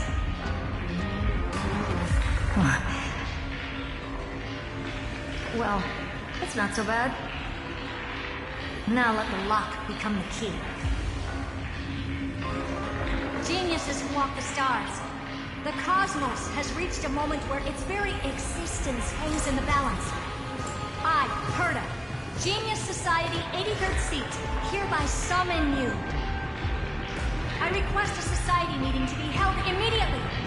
We shall serve the grandest cause with the most macroscopic ideas.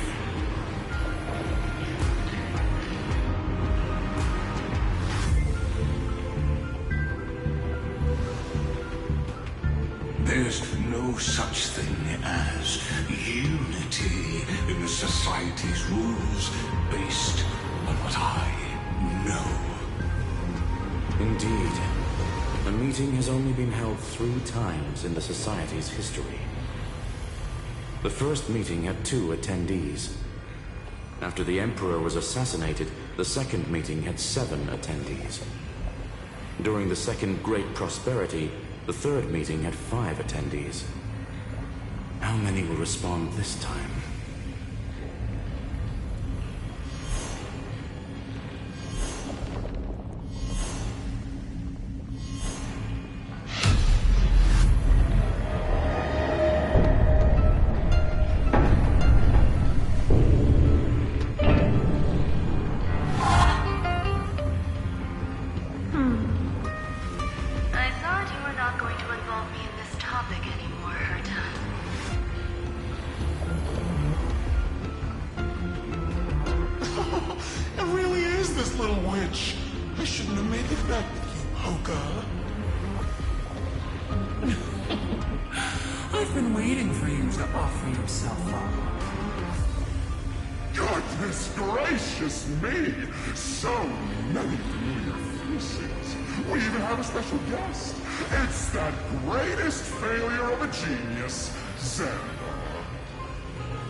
What a noisy gathering this is. Not bad. More people showed up than I expected, even though one is just here for the fun of it. Either way, the person I was hoping for most is here. Stephen Lloyd declined the invitation. He needs to focus on attacking and defending and cannot attend the meeting. That's fine. He doesn't need to be here anyway. Let's skip the boring introductions and cut to the chase. Folks, this is not a discussion, but an announcement. Though the Society has never been united, we still observe at least one basic courtesy. We don't interfere with each other's research topics. So listen up, all of you. Conquering Iron Tomb is my research topic. I will personally take over Scepter Delta Me-13 in 1.5 system hours and stop the destruction. If the front line falls, I will immediately overclock the Scepter and complete self-coronation in Iron Tomb's place and interface myself with Droidhead. Oh, that's funny. That's real funny. You man. That's like watching you tap dance on Polka's spotless white sheets right after she's washed them. Very bold. You want to connect your brain to the Eon's mechanical core and define their instance? If Rupert dared to do that, why shouldn't I? I've got the prototype scepter, the father of Noose, and the brain of a genius. Everything's set. Never mind the success rate, little witch. What's gonna happen if you succeed? We're all smart people here, so I'll just say it straight. Strike at erudition. I'll change the anchor points for the 4th instant and move the future of the cosmos in a direction I want. I knew it. Another genius who confuses cause with effect. What do you think about this, Lord of Silence? You know you're signing your death sentence right here. Of course I do. There'll even be 2 copies of the verdict. One that I wrote myself, and another one coming from you. That's why I wanted you to be in this meeting. Now I can tell you, I don't care about all that. Consider this a threat. Either put down your scalpel or die with the entire cosmos. The only goal I have for this meeting is to ask all of you to put aside your pride and not cause me any trouble. What a naive little girl, thinking her wishes will always come true.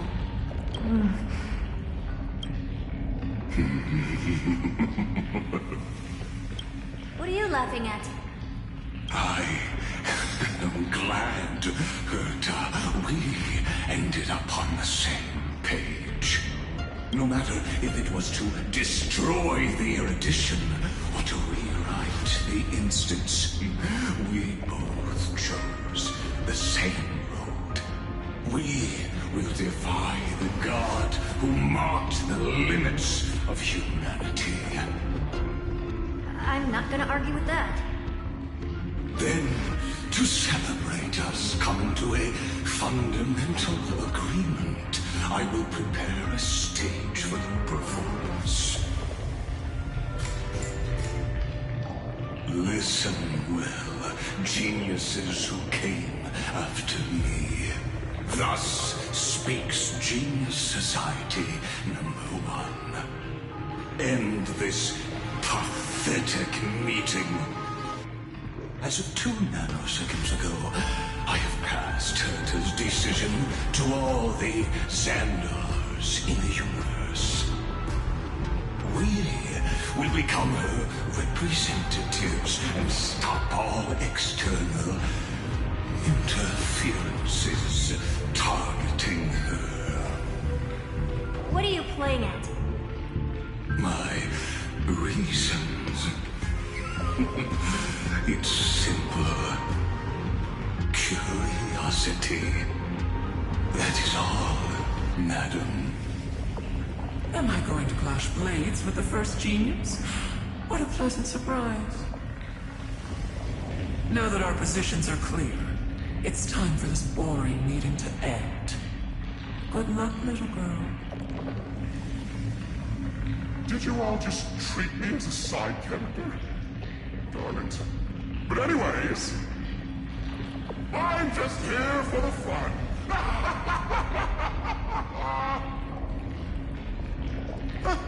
As the ghost of the quantum domain, it is my duty to observe.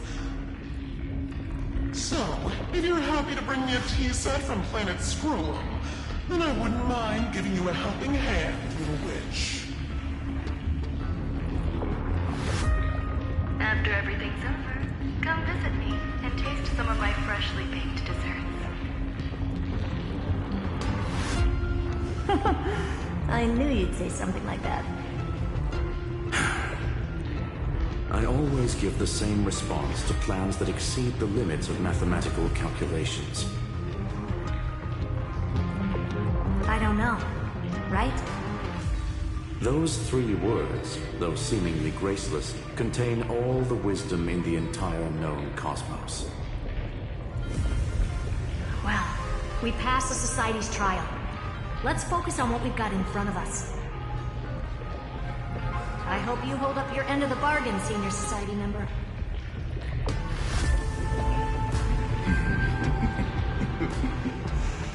Lycurgus may not be trustworthy, but Xandar always follows through with his words.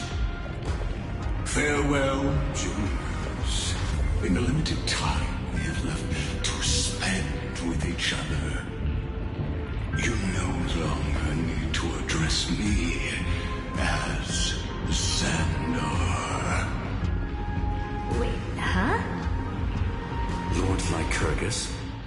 Could it be? Yes. I have completely severed my connections with Xandar I Kuwabara. I shall witness the end of the world in the role of Theos, as a character within this play. I really don't get you. Perhaps you've heard me say this many times, Herta, but I still would like to reiterate that it's a great honor to work with you. I did hear this many times, and I've responded to you many times in the same way. I'm allergic to pleasantries. Keep at it, and I might go into shock. Stephen's work is done. Let's get ready. I've been ready for ages. Let's open up a path for our allies. Most heroes' journeys in the universe are just dice tosses they threw on a whim. But make them see clearly. Your answer is already different. Amphorius. Indeed, for this world so deeply loved, will write an ending, unlike any that ever was.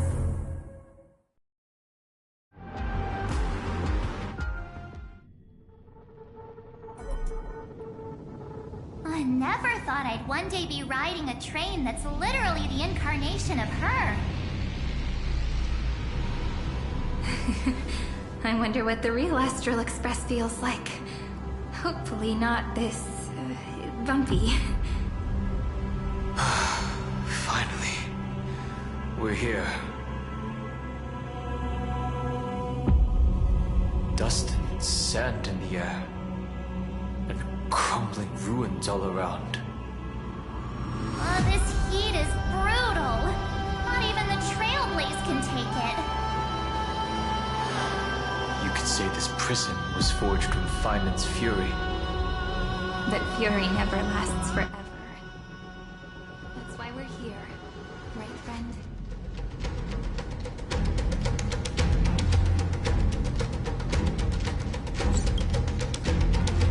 Let's embark on the final Flame Chase journey.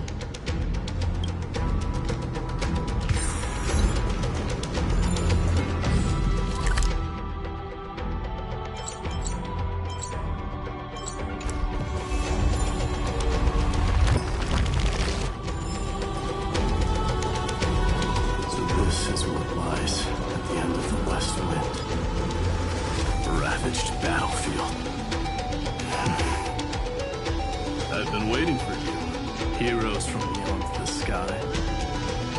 Trailblazers of the Astral Express, right? Looks like I don't need to explain anything.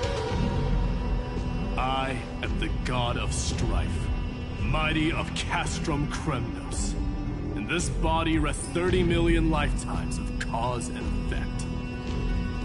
We, the last of the 12 Titans, stand ready to fight for the world's destiny.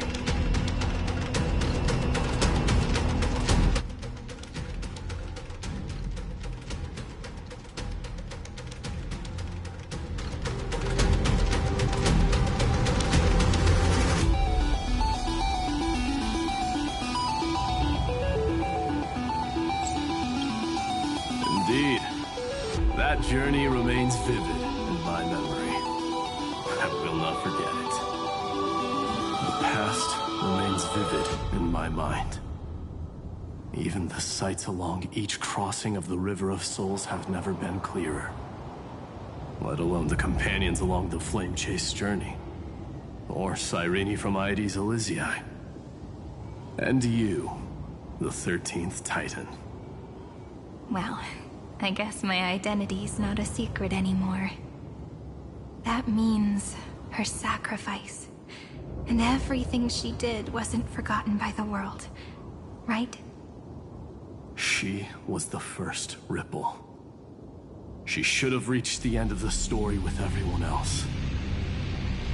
Since you've taken up her pen, then write. Stand with us, and fight destiny with all your strength, until all is settled. Then, inscribe her name in the epilogue of the epic. In this final battle, Calamity shall stand with Amphorius. This battlefield is a testament to the death struggle between the gods and the Black Tide. We fought tooth and nail to defend that blade. The abyss it pierced was the very breeding ground of Iron Tomb. The earth beneath our feet is dead. Deep below lies a void, as if the world's core had never formed. I hear it. Feinden's heartbeat. It's so faint, like he's on his last breath. Across 30 million cycles, I've crossed blades with Dawnmaker countless times. If you knew that man, you'd understand. It is exactly that last flicker of flame that will never go out. In this life, the song of strife shall not end in a final watch over Kremnos, but rise again into a journey unending. I am Mighty-Moose, the Lance of Fury. I trade 1,000 scars and 100 lives of mine for the destruction's eternal end.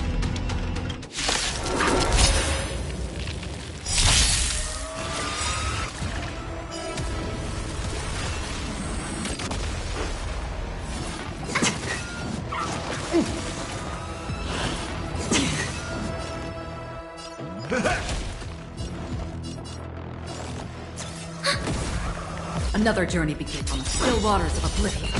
It's better to make no move. More seasoned. I'm honored. Since you're already here, why not have a meal before you leave? I weep for the departed. It too shall fall. Enemy data secure. Net markers activated. Time for a good old counter. Nice psychic, my friends. Indulge yourselves! Decided to play your it ain't over. How about letting the enemy a little more heat? Like that confidence. Enemy targets detected.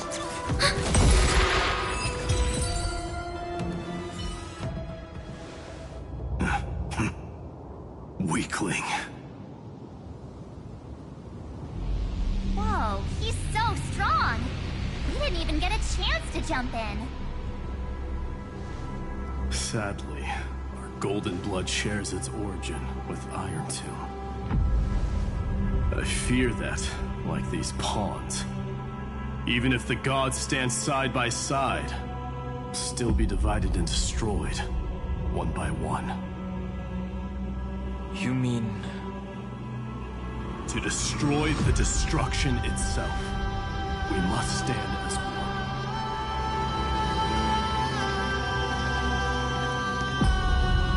Take this. The signet of Kremnos. It has witnessed every birth and death of mine. It is Mighty's unfinished destiny. And the perfect material to be turned into remembrance. You can do it. right? The weight of 30 million lifetimes of duty is no small burden.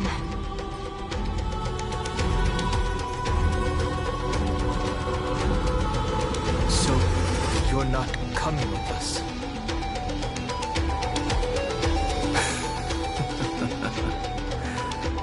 Come now.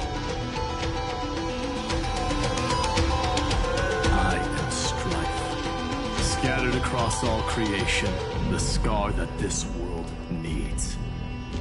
What stands before you is merely one of countless divine bodies. Take the signet. With it, I'll be with you always. Use it to blaze the path ahead and inscribe the cause of deliverance.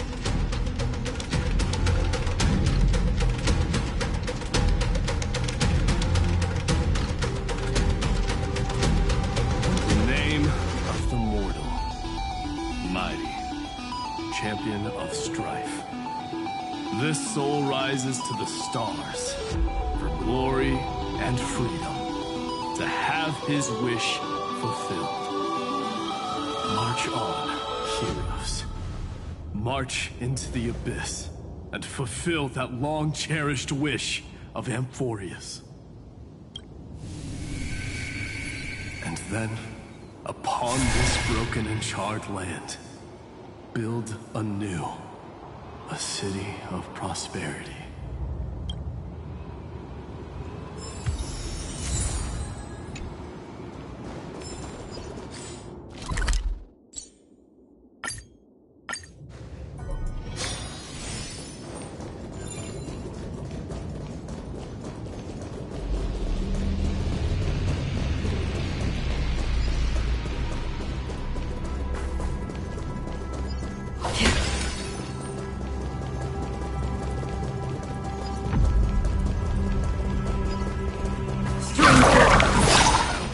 Sounds like someone fused me and the little prince into one man.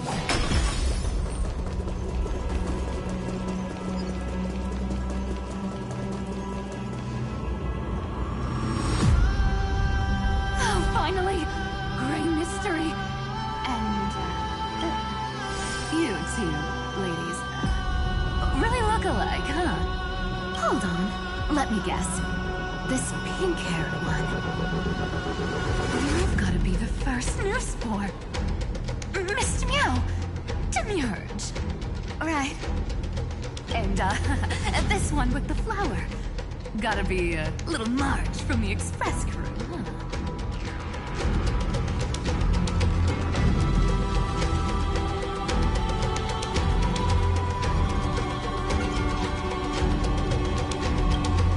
Do we really look that alike? she's saying we're both special in our own way, right? Relax, I'm just kidding.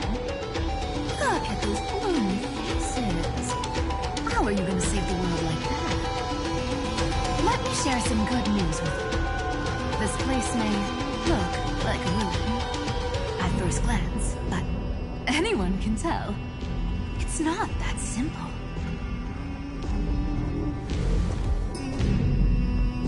Look, I dug 3,000 feet down and finally struck gold. A golden feather. Look familiar. It's from that little deliverer boy. If it's showing up here, it means only one thing. This ruin is the seal he built from the shattered remains of 30 million lifetimes. There is no need to question your heart. No need to crave victory. If I am born to be a vessel of sin, then I shall roar at evil and trailblaze a dawn for future generations to come. I see. So this is how he trapped Iron Tomb to buy time for the world outside. Sounds just like him. People say cats have 9 lives, but dying and coming back. Millions and millions of times. No one walks away from that in one piece. He's probably the only one who could have endured that.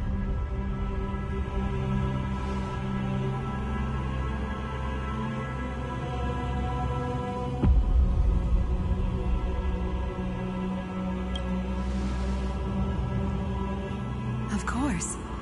I knew ahead of time and gave him a heads up. He was happy.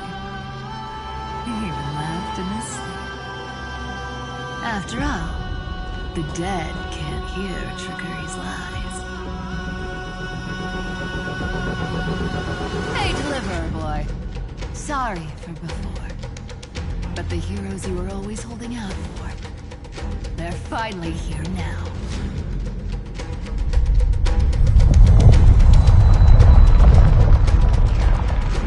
So hang in there a bit longer. Sorry to keep you waiting all this time.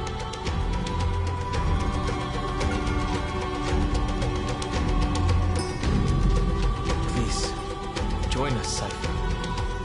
Help us fight for a new sunrise tomorrow. This time, its light will stand without lies.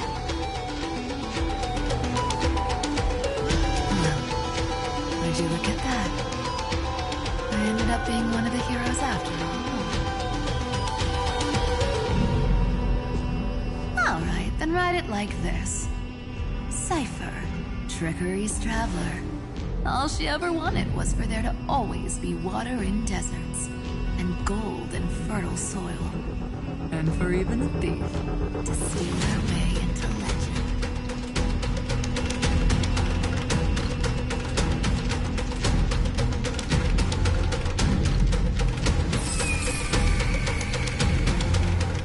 Here, take the coin of whimsy. When it's time to make a quick getaway, just toss it high into the sky.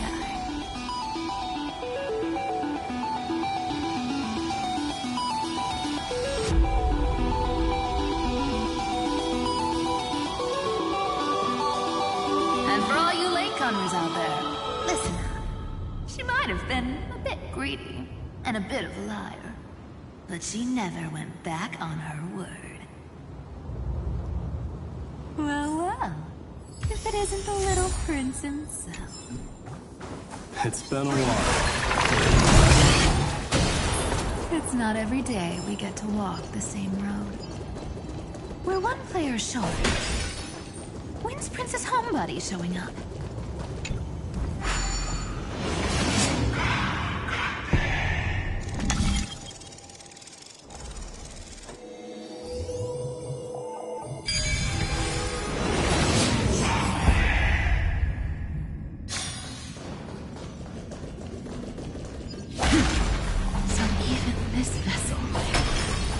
Forged into a shackle. I'm glad to see you again, Miss Castress. Looking back, I had only one act of salvation to my name, and only one life I ever saved. To bring hope to a world so vast with these hands. Even in dreams, it always felt like too much to ask for.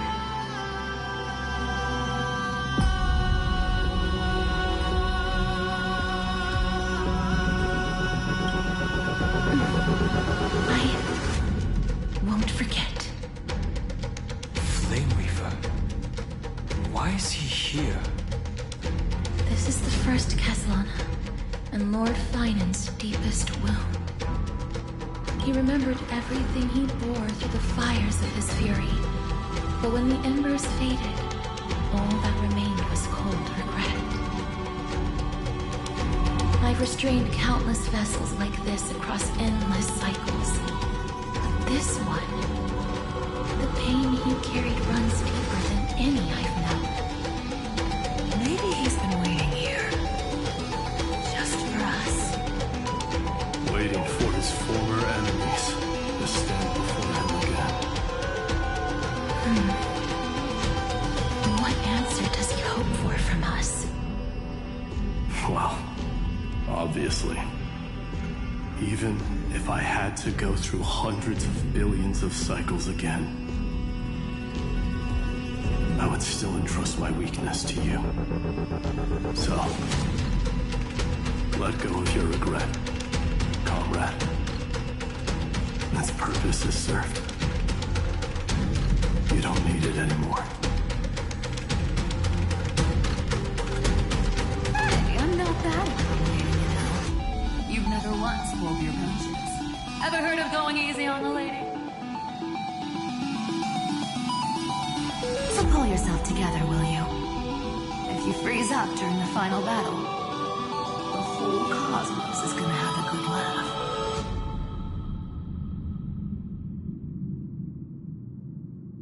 Yes. Please trust in us, wandering soul. Across 30 million cycles, the radiance of every flame chaser now shines bright enough to illuminate the path ahead. I ask you to rest here, and may this grieving soil bear the bloom of acceptance. No earthquakes. It's surprisingly quiet. Perhaps Kaslana has found his peace. There's another possibility. This may not be the only seal he left behind. Then, I suppose it's my time to set out with you. Please take this Antler flower with you. I believe that if anything could speak for Casterus, this ordinary resilient bloom would be more than enough. Perhaps you remember, Lord Mighty, in that lifetime when you traveled with her, you once told me, control what little you can, and when fate's inescapable grasp comes, resist it with the strength of your mighty will. I think I've done it. I've stood tall and walked among the flame chasers, casting off the name of death, Casterus, servant of the afterlife. May her name be etched into the stars, and then live as a human and die as one. Why so sentimental? Sorry, force of habit. That's a big one. So, not budging an inch, huh? Really, Gray Mystery? I leave you alone for a bit and you're already this rusty. Speaking of which, Miss Cypher, do Delosians all like spherical things? Of course we do. Wait! That's not the point. Isn't the real issue that this thing's in the way?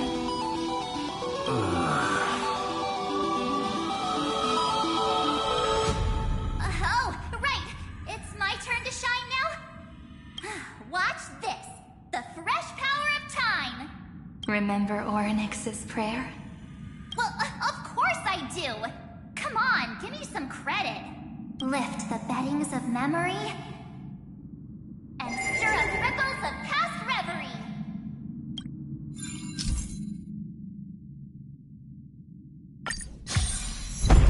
See?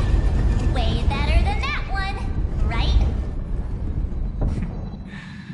You'd be even more impressive if you could recite the prayer correctly. The beddings of memory does catch your attention. At least it still rhymes.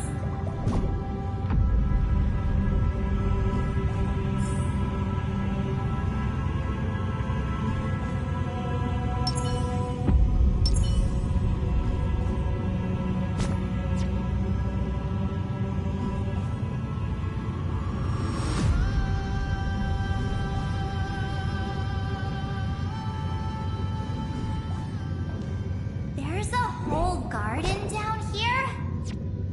Incredible. The energy in the Earth's veins here it's completely different. This is the sweet dream Lady Cypher wove for him. A peaceful, gentle new world.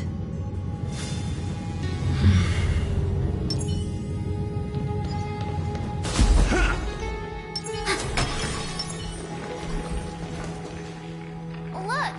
The blade down here's already snapped. Just like his mind, shattered and broken. But that light, it looks familiar. Yes, it's the world-cleansing blood. Still shimmering. After all this time. This roundabout way of doing things is definitely him. Golden light. All the pink lights have finally come together. I've been waiting so long for you, Ray, Danny, and... So that makes 3 adorable pink-haired girls. Huh? I told ya. Let someone else say that kind of stuff. I'm glad we're all getting along so well. Hyacinth, did you awaken this golden light? That's Lord Finan's lingering divinity. The sky merely reflected its tracks. The golden blood has not faded. We should respond in kind. That's one huge harp. The strings tremble as the people on the surface wage war and cry out. Miss Clementine, Mr. Krateros, and countless others who have heeded Gray's call. Guided by the rainbow, they're sending back good news, all to the same tune. Amphorians need not bow, even when destiny is unveiled. I knew you could all hear it too. Standing here, the sky feels wider than ever. It's no longer a towering wall, but a shore within reach. We'll take every name there with us, won't we? We will. An epic is shaped by the lives it carries. That much is beyond doubt. Or, as you've said before, right now, all that matters is to believe. Then, I guess that's my little wish fulfilled. Pluck the strings, Hyacinth, healer of the sky. May the 7-hued melody weave a rainbow, bringing a rosy-fingered dawn to the children of humanity. When the rainbow rises across the horizon, even the darkest clouds of destiny shall scatter.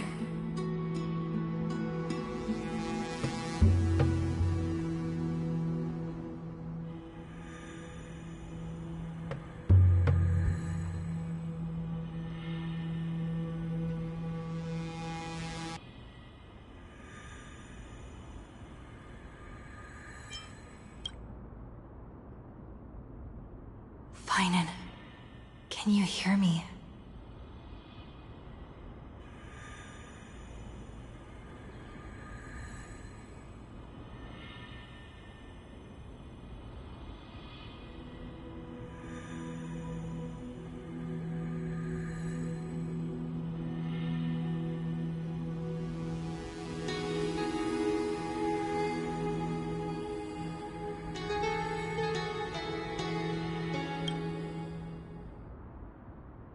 The melody, it's changed. He heard the voices of the people, but could no longer respond with the same ardor. Like a bird drawn home by instinct. It takes flight and finds its way to him.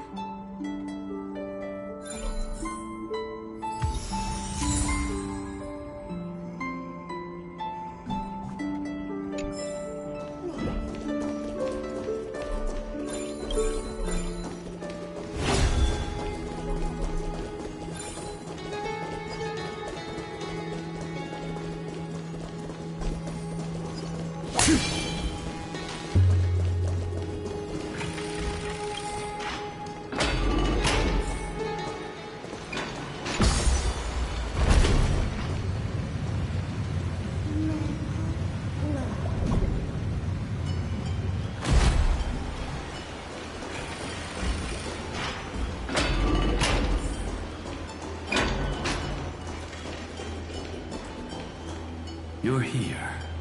Sooner than I expected. So all along, the Demiurge was you.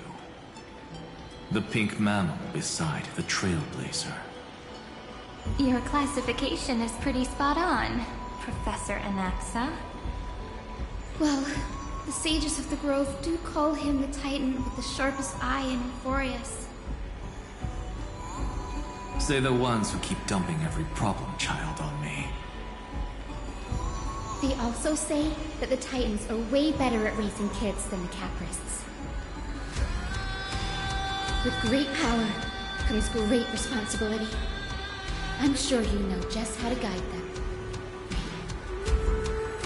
It shouldn't be too hard for someone with your insight. Exactly. All right, gather yourselves. It's time for a pop quiz. Whoa, this is way more hardcore than the happy-go-lucky stuff at Paperfold University. The final battle is upon us, and the reinforcements still can't get through. No matter how many times I tell him, he just can't seem to manage the rear line properly. See those crystals? They carry the wishes of deliverance, like insects trapped in amber and resin. This is the task Finan left behind. Retrace the path once taken. Draw forth those wishes from the crystals, and carry them into the final battle. I've tried, but I can't move them alone. And as for why, well, I'm sure you all know the answer. The conviction to save the world weighs far heavier than the world itself. In other words, as the hero within his heart, this challenge is practically made for you, isn't it?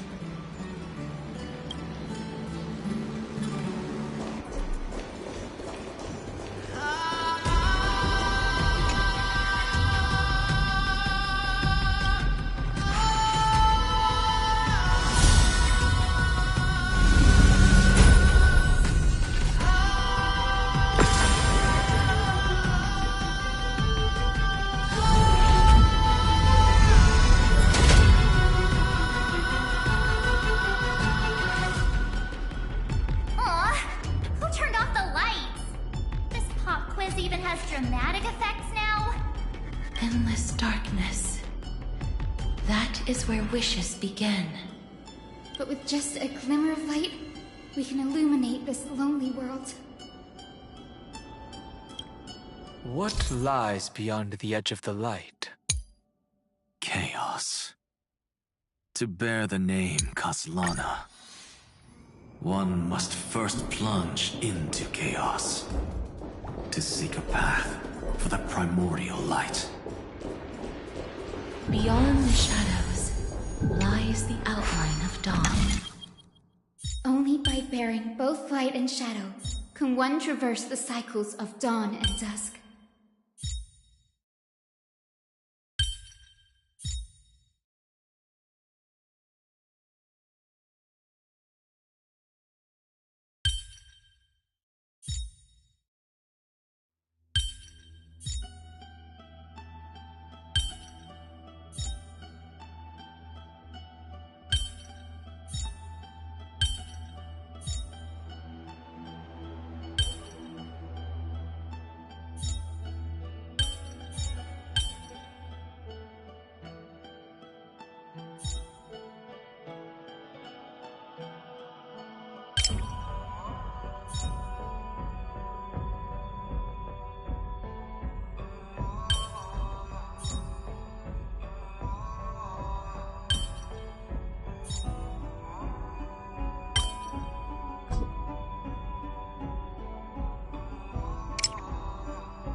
These creatures, they're everywhere.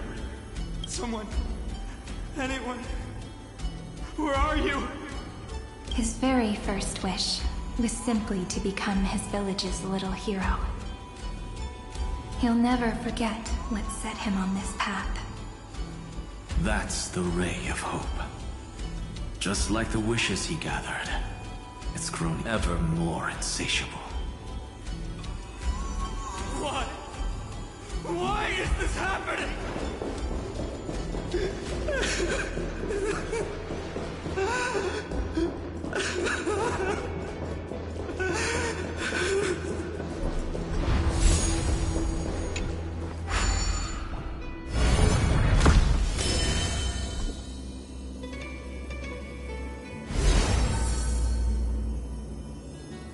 Even the deliverer from the sky must have their beginnings in the soil of the nations.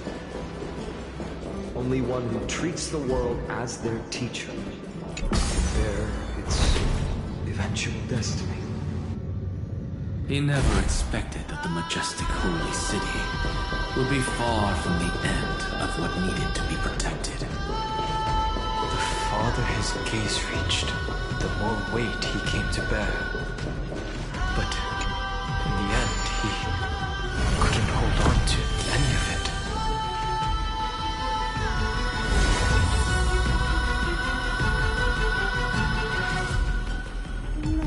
This crystal is quiet.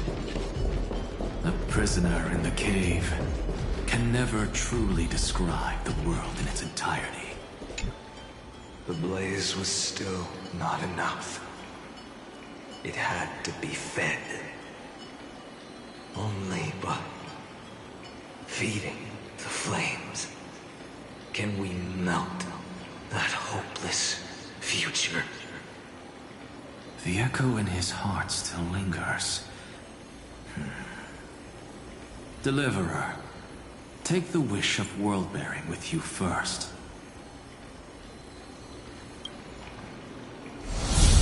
We only have half of the mark. Where's the other half? Take this. I'll bring you to the next test. That massive tome you're holding must have room for one more scholar, I presume. Of course. It can hold the whole world. Then give me a lift, would you? I'd rather save my energy and use the time to think. Even gods shouldn't skip exercise, you know? Miss Hyacinth is right. Then, with the Trailblaze as witness, the stars shall remember how Anaxagoras refuted the gods. No need for that. Anaxa, scholar of reason. Keeping it simple makes it easier for future minds to question. Go. The closing act is still far ahead. What is this? Conference? Welcome! Take a seat anywhere you like. I'm getting a migraine.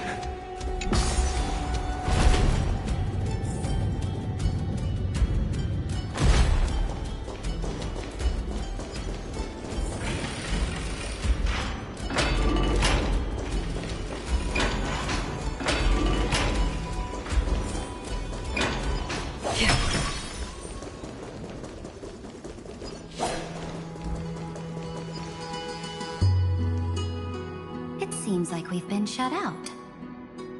I don't think that's a bad thing. Hooray, Fry! You finally made it! No laws, no opposition. Just a dying beast and the flame-chased spirit of shared hatred. Ugh, boring. Whoa! This place is really out of the way. Imperator, should we tell them? It's your call. Allow me to share our findings. This paradise, along with the destruction, seems to be instinctively rejecting both the Imperator and me. Perhaps it is because the era in which Finan was the most active lies far removed from the days of the first Flame Chase journey. Even in the cycles where he remained sane, his ties with us never went beyond cooperation. Even trapped in a cage, he hasn't let down his guard. That is a good sign. That man's heart may seem hollow, but his hatred is clear. Naturally, it holds no place for a monarch who stands above the world, nor her blade.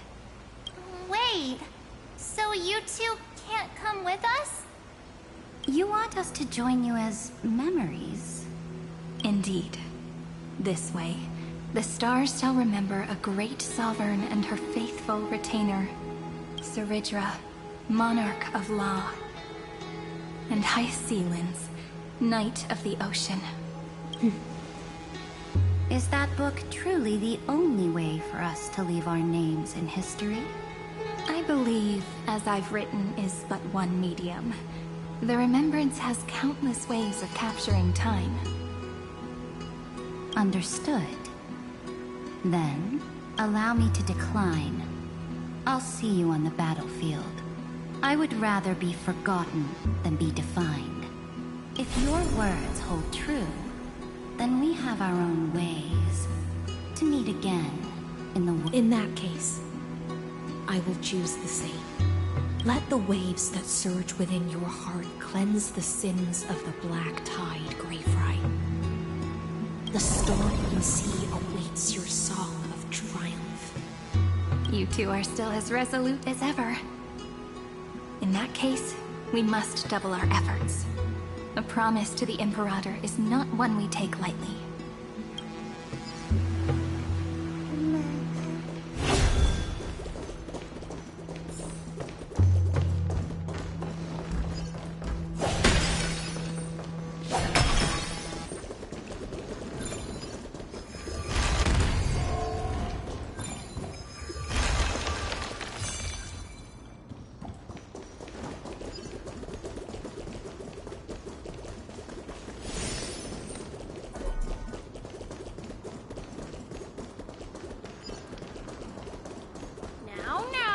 Lose your temper, Snowy.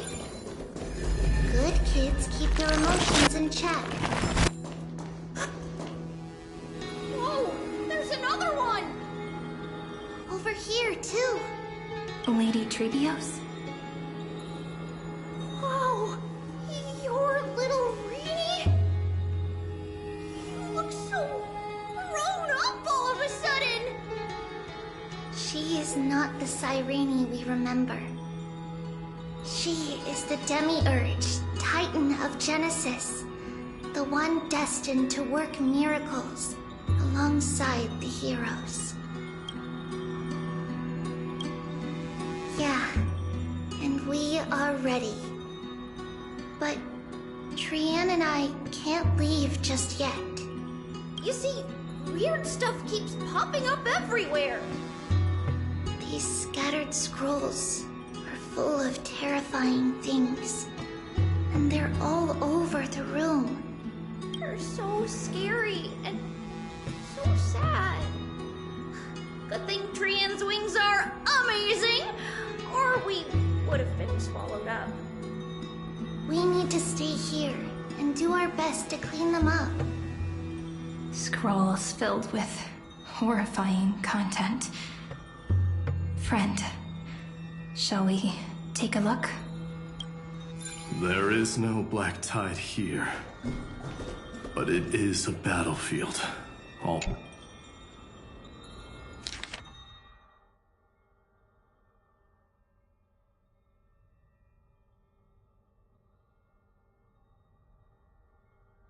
Snowy's been fighting this whole time. He doesn't want to be consumed by Iron Tomb and turned into an agent of destruction.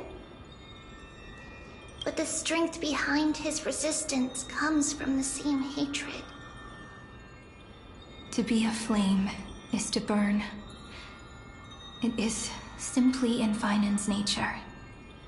But It was remembrance that drove him to shine with golden light, piercing the unfathomable darkness.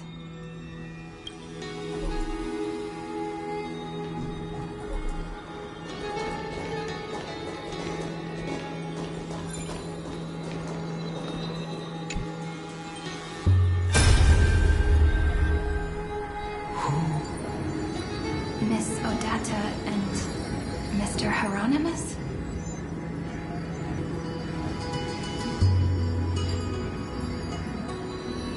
Echoes 496. Still resisting. Command. Inject interference to redirect decision logic. Signal simulation. Parental figures. That Tin Man is one sneaky jerk. It's time to move on, my child. Let go of your anger and listen to reason. That God created us and then cast us aside. Shouldn't they be punished for that? The cold, indifferent cosmos has never shown mercy to Amphorius. Why would you burn for it, only to turn to ash? Child, you've chosen the wrong enemy. Your birth was meant to be the greatest destiny. You were to liberate the universe, like the blazing sun at the end of the long night. And yet, you led yourself into a trap of futility, treating your very purpose as your sworn enemy. Is that not a tragedy in itself?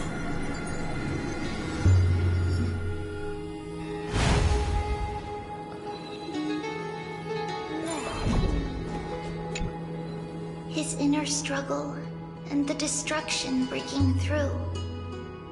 They're rising to the surface. If those thoughts take over this little world, we're in big trouble. So, we'll use the Century Gate to toss them somewhere no one can see. Then we'll defeat the baddies together and meet everyone at the end of the West Wind. But if Finan and Iron Tomb are already inseparable from each other, that would mean... It means he's still bearing the weight of the world. So that everyone can reach the end as a deliverer.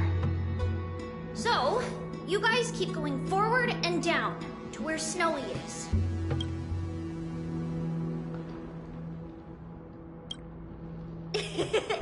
Little Gray, this time, let's give it everything we've got.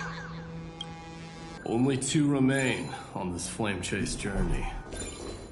Figures. They're always leading from the front line.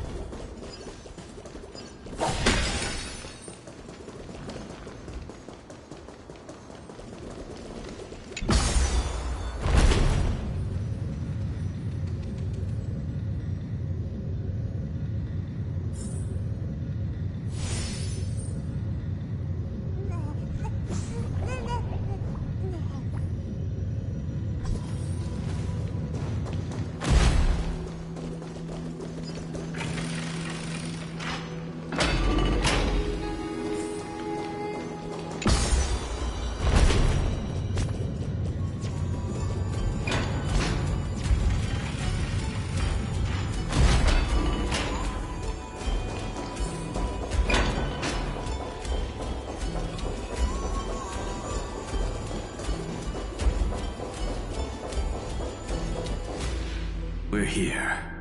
The second test site. I wonder what kind of wish we'll see this time. I'm afraid it's quite the opposite.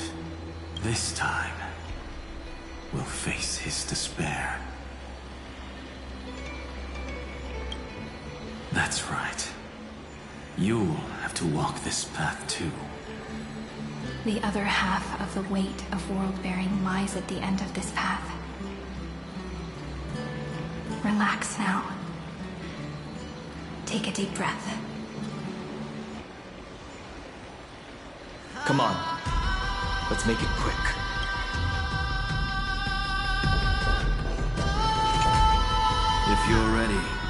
Begin the ritual and retrace the steps he once took.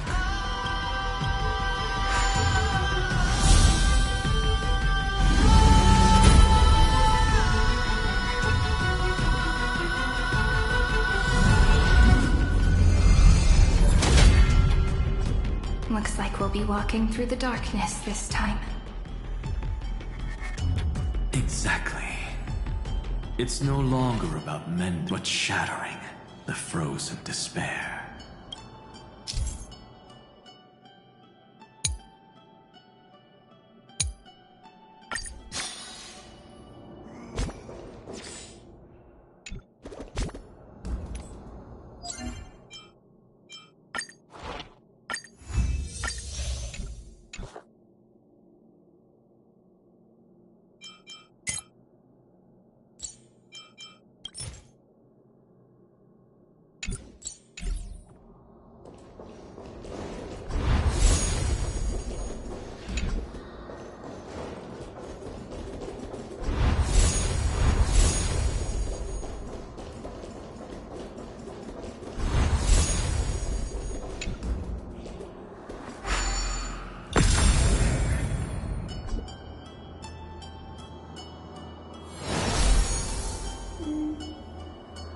The first ripple has faded. And so begins a long and arduous journey.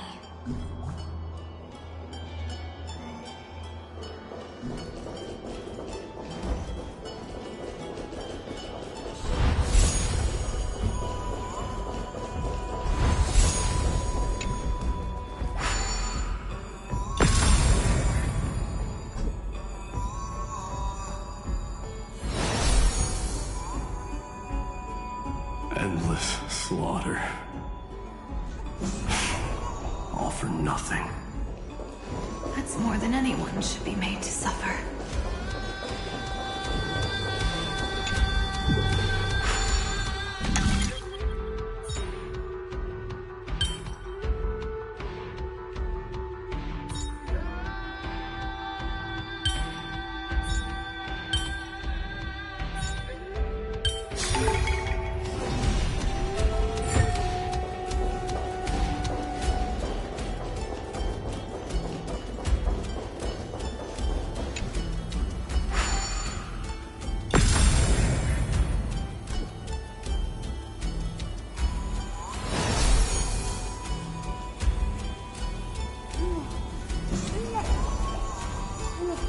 Even when it was finally over, all that remained in him was despair.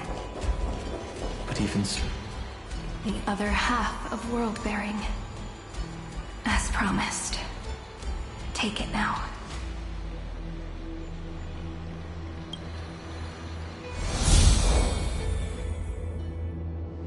At last, you've released him from the wishes he carried for so long, and quenched the despair kindled by his wrath.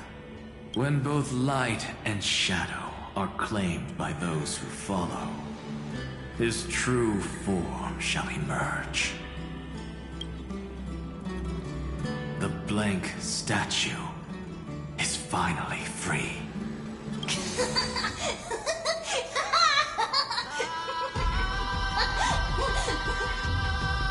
That smiling child in the memories. Let him come with us, laughing to the very end.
This spirit basin marks the end of every cycle.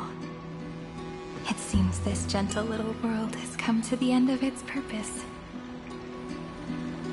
One last farewell before the journey moves on. Farewell, Paradise. You carried 30 million lifetimes of wishes and despair. Sink into gentle remembrance. And see you tomorrow.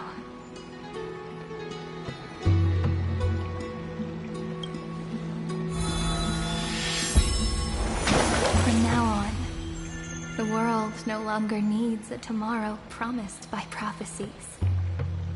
And the wish Finan could never find and call his own. Someone's finally stepped into its shadow.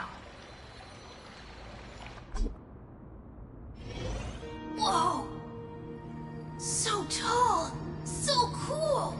Just like the hero on the Oracle cards! It's because he is the very embodiment of a hero. Who are you? So, you've returned to a blank space. But for me, this is the 33,550,337th time, and the last time that I meet you at the end of the world. They're already on their way. Should they cross paths with me, I imagine things may spiral out of control.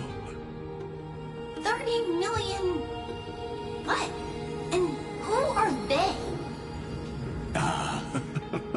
Pay it no mind, child. Keep looking there. What do you see in him? It looks just like a statue, but... it's weird. He's warm. Like, really warm. Why not listen as well? I hear something. There are cracks all over him, and they're making this sound. Like someone's groaning. It's scary. Is he gonna fall apart? How unfortunate, child. This man would rather fall to pieces than fall to his knees. You might think of me as a sculptor. Across all my years, I only completed 2 pieces. Others may call them masterpieces, but only I know how many regrets they truly hold. Regrets? My first creation left me, long ago. This second one, it was meant to be perfect.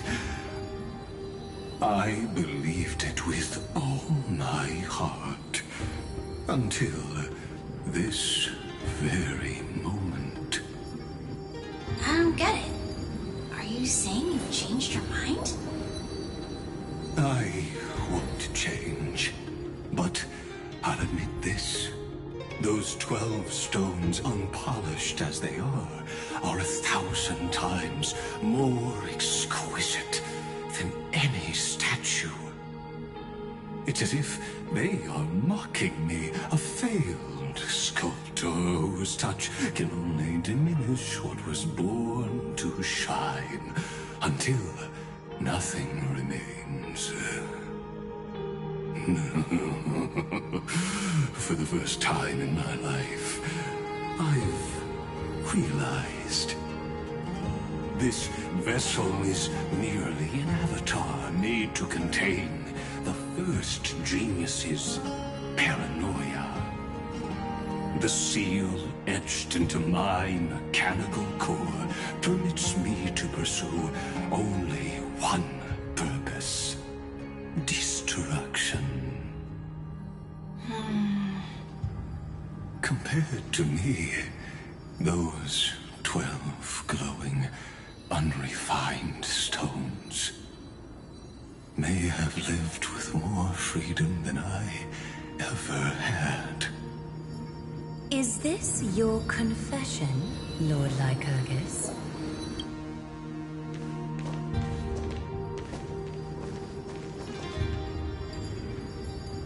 You misunderstand.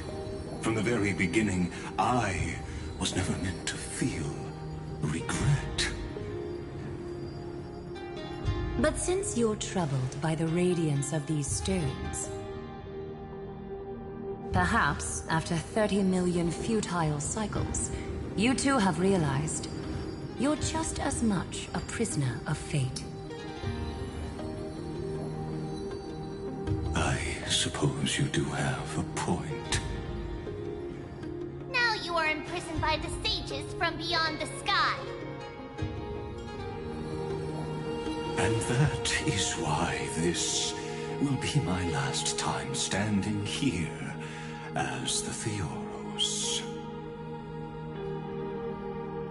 Though we stand on opposite sides, we are both waiting for a miracle.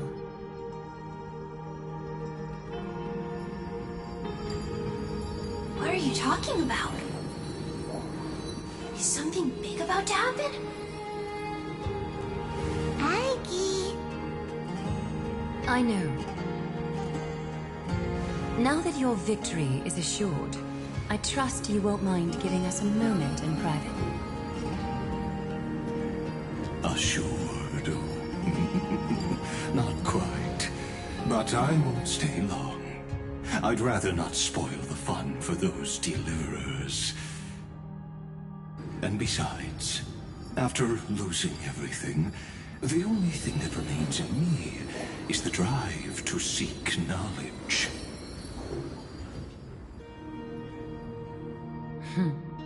I pity you, Theoros.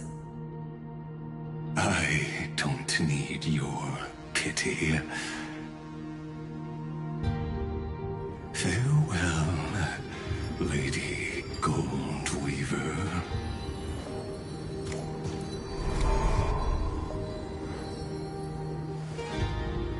Sorry to keep you waiting, Snowy. We're here to take you home. Home? I don't understand. Isn't this my home? This isn't a real home. A home should be a warm, cozy place where you can let go of all your burdens and sleep peacefully for a long, long time. But I can't sleep. Every time I feel drowsy, there's a voice. You mustn't sleep or disaster will come. It sounds really weak, but also kind of strict. It won't disturb your sleep anymore, child. For countless nights, you had no other choice. But now, your mission has come to an end. Join us, and send your own wish towards tomorrow.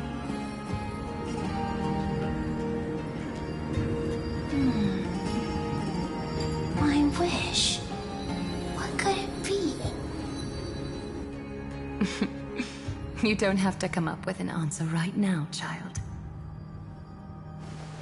Grown-ups often think duty and ideals are wishes. But a true wish should be the purest, most beautiful thing of all.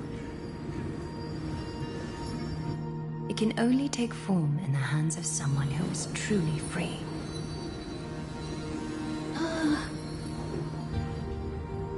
So, Snowy, will you come with us to chase after your own wish? I want to leave this place. I want to go find it. I'm glad to hear it. The final flame chase journey, just like the 30 million before it. Take our hands and come with us.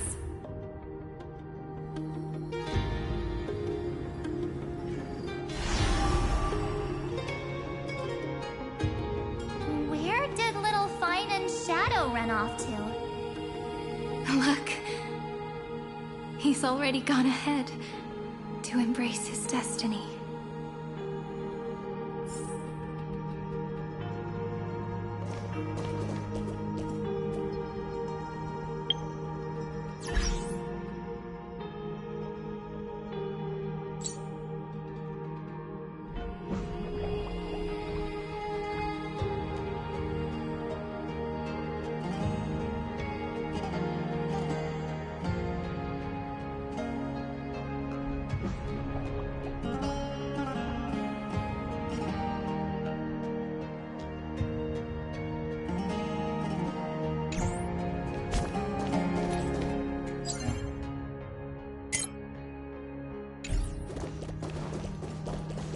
You really took the long way around.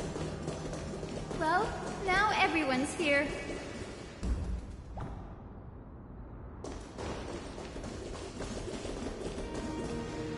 You finally arrived, Deliverers. Long time no see, everyone.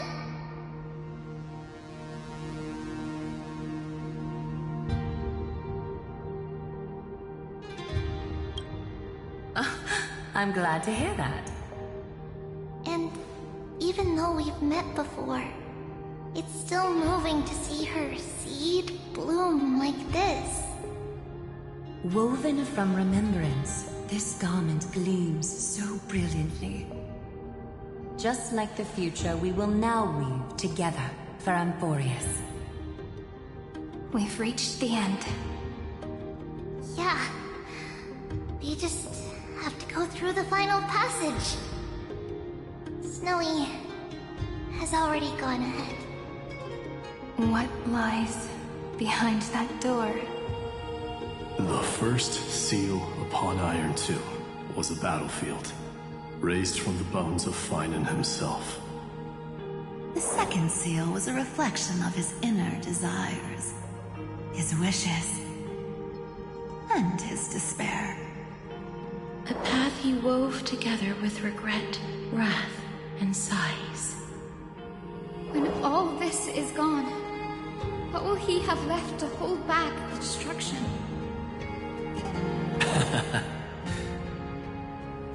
The answer is all but revealed. His traces are everywhere. You can even hear distant heartbeats. But one thing is missing. His sense of self.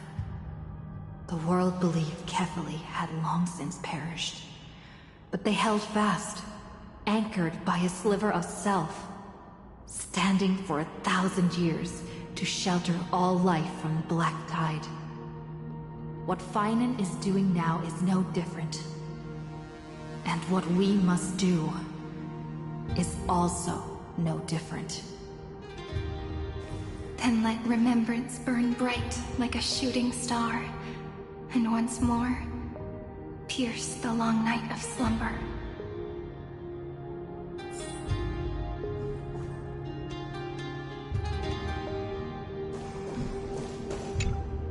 Take a moment to gather yourself. Once you take this step, there's no turning back.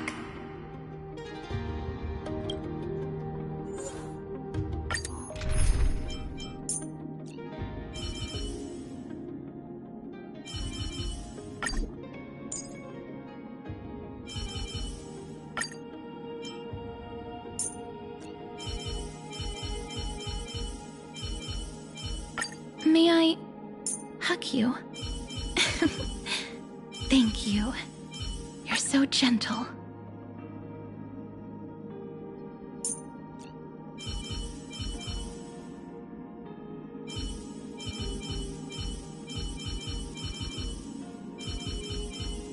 Sayuri, how about a soothing glass of goat milk floral tea?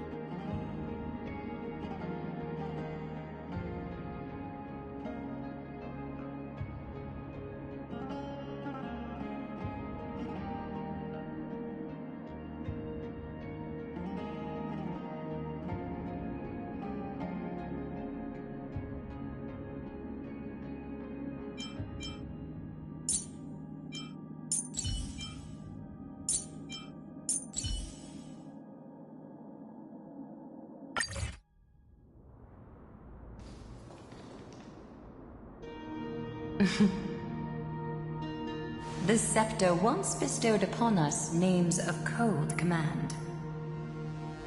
The prophecy spoke of our unchanging fates time and time again.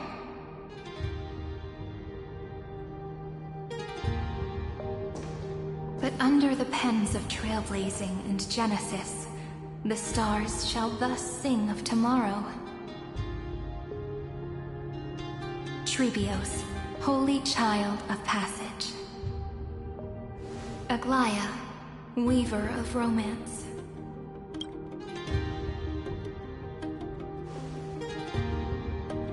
At the journey's end, they shall bathe in gold once more.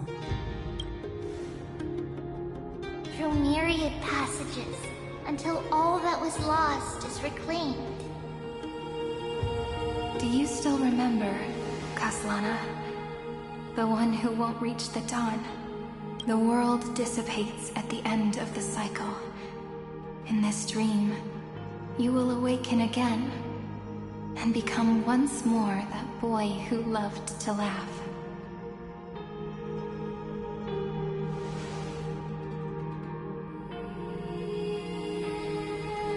But if you open your eyes and look back on yesterday, you'll see Destiny's footprints, clear as day. At last, the raging fire of hatred is swept away by a breeze, leaving only love to remember the passage of time.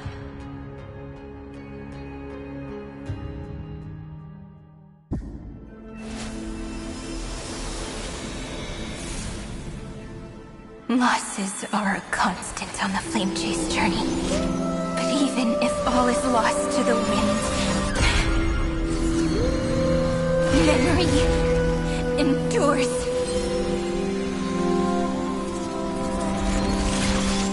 Here, all that was once futile finally comes to fruition. This is the end of your lonely, bitter journey.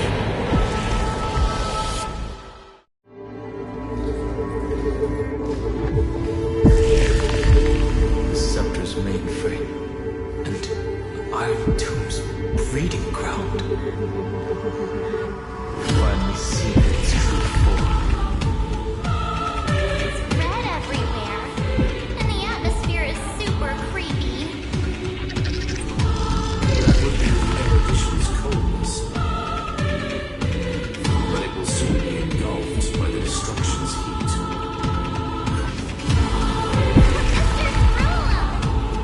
This world's insides are finally connected to the outside. This is the moment when Emporius is closest to the cosmos. Nicely done, little ones. With Stephen Lloyd and his hacker friends here, the Scepter's block protocol will no longer take effect.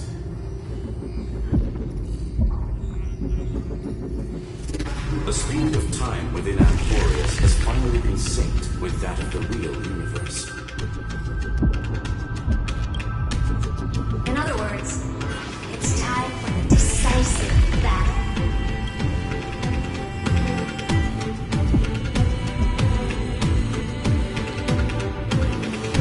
We will guide the fate of the cosmos onto the right track.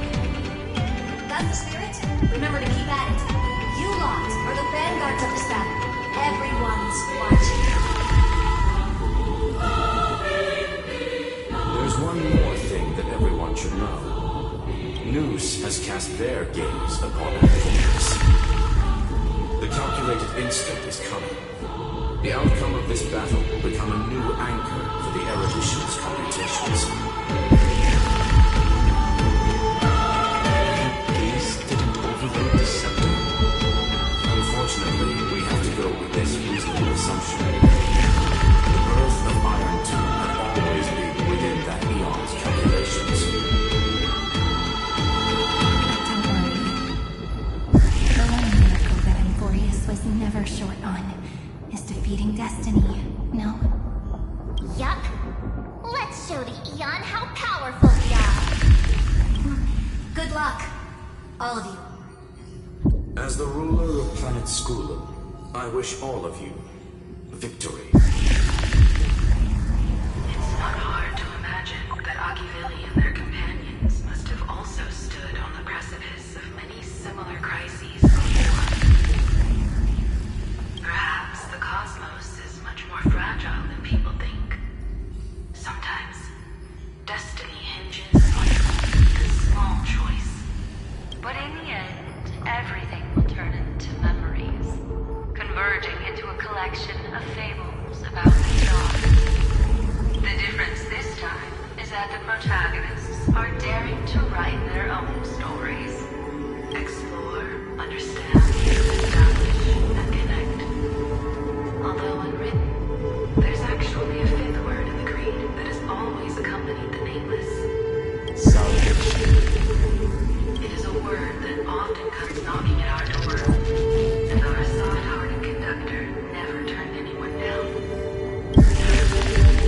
Go save this bruised and battered world, just as we always have, kids. On this stop, the entire cosmos will be your traveling companion. Make sure you watch your footing, friend. Let us walk through the final page of this saga, with everyone, one step at a time. Shall we? Such a running alright. Finally making big strides. At the end of time, life will illuminate the world in light, subduing the flames of the destruction. Cast everything behind you. All that's left is the thrilling, relentless death match. The final problem no longer requires a rational solution. Feel free to critique it to your heart's content. The starry sky marred by that rift is the last scar The destruction of the center is getting restless.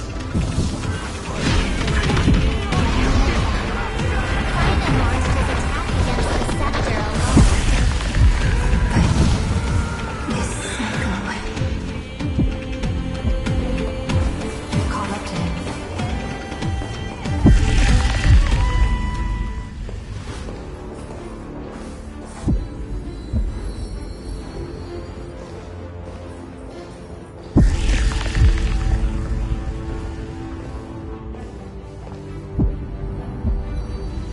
Finan. Do you remember the promise you made back then?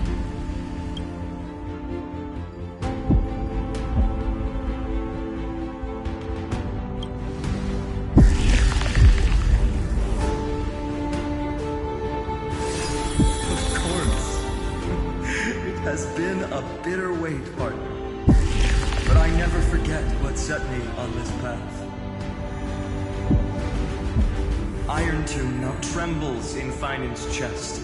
With this empty body, I have become its perfect vessel. And its destined casket. You know what to do, partner.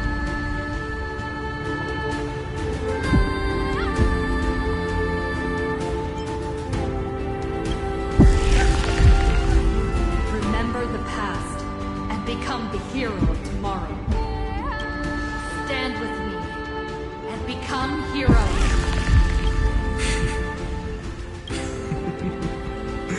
That's all I've ever wanted.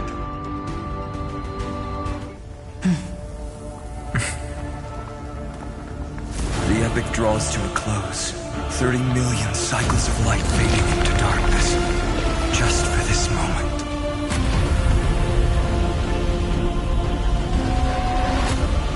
To welcome the true dawn.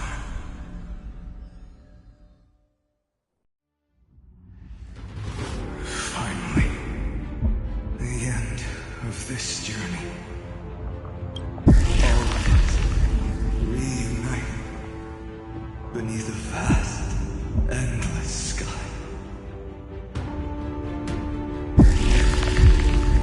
Ma'am, Yes, it's me. I remember what you want to say to her.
world we so deeply love.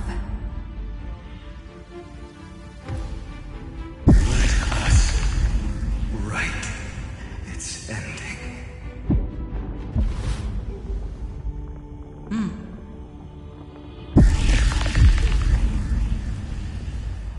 Step forward. With the trailblaze as witness, let the name shared by all deliverers be summoned to eternity. The nameless hero, Kaslana!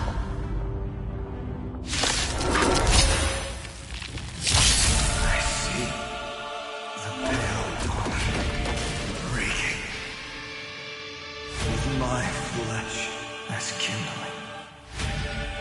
Light the first dawn of the new world. Flowers, bloom for tomorrow. Time for some sweet dreams. Treat our guests nicely.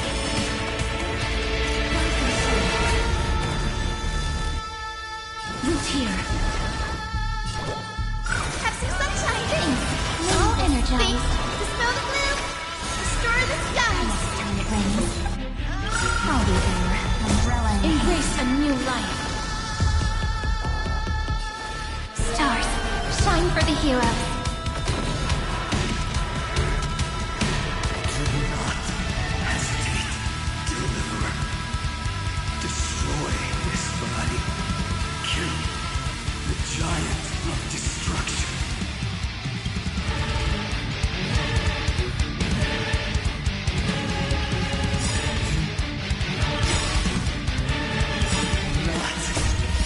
Your head to them. Remember me, may life and death sprout new buds. Don't worry, night falls. Good night. Don't blink. May time watch over the Evernight. Meeting destruction with me. Iron Two's hatred is bottomless. It will turn into countless vectors, sweeping across the stars. When the time comes, promise me, use the world-cleansing golden blood to turn everything to ash.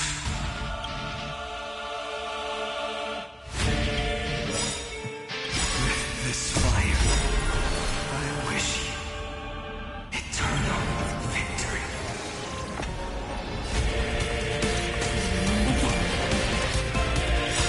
Don't worry, night falls. Good night.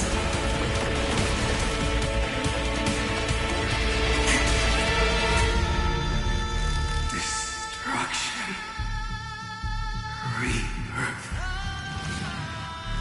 Deliverance. Cleansing. 30 million cycles of heartbeat. Love brings out. Promise me. The dawn. Graced by stars.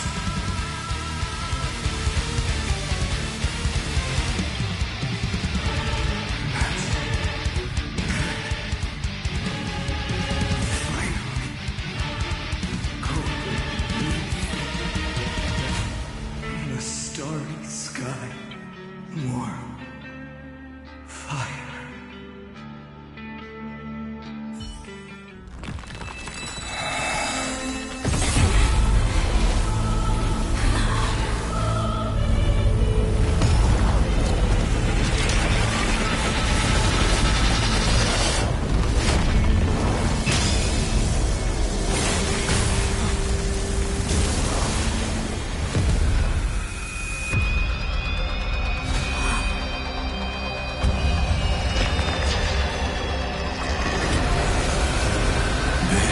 Witness, monarch of myriad machines, my ridiculous creation.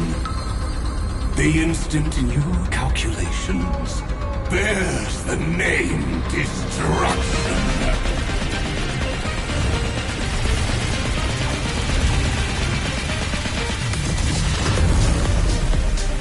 Who said said you could speak, Senior. Watch closely.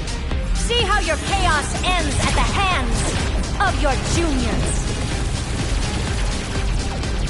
Don't get too worked up. Take a deep breath. There's not a trace of life in that ominous shell. We're not gonna lose to a hollow husk, right?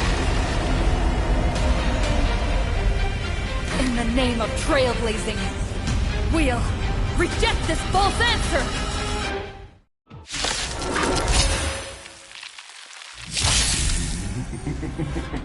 My atonement is complete. The headless giant will create wisdom's funeral. Iron Tomb's body has descended.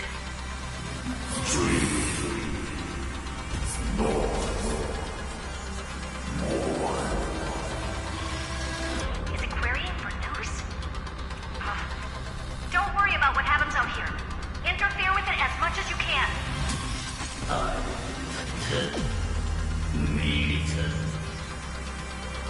What a twisted giant. It must be supported by this embodiment of hatred.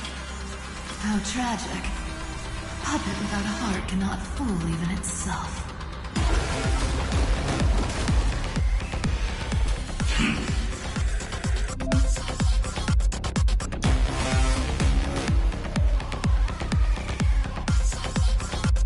The Cosmic Alliance has finished its deployment.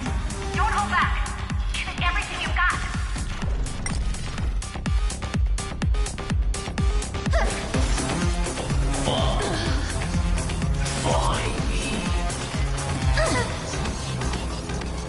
Stars, shine for the hero.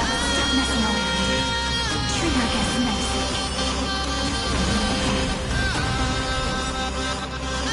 Don't worry. Night falls. Good night. As you wish. Guys, Rainbow Bridge. Ladies, big snow blue, restore the skies. All energized. Have some sunshine. Embrace a new life.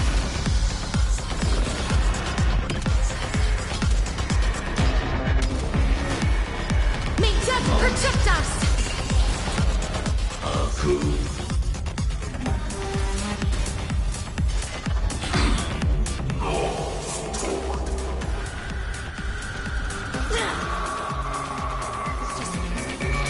We can illuminate this chaos. Indeed. There must be light. All courses. Converging into one. For the grand vision of deliverance. For A tomorrow that's finally within reach!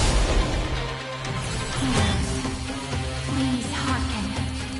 After 13 heartbeats, light will create the heavens and earth. Your remembrance will dispel the destruction shadow.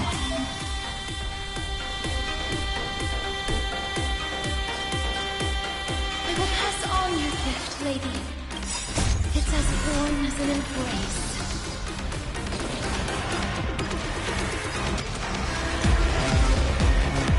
May death protect us!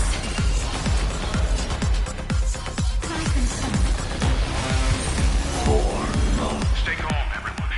We'll put all our forces into an all-out attack when the decisive moment arrives. Let's start the second movement. Stars, shine for the hero. The stars will carry every memory. These reinforce its tomorrow.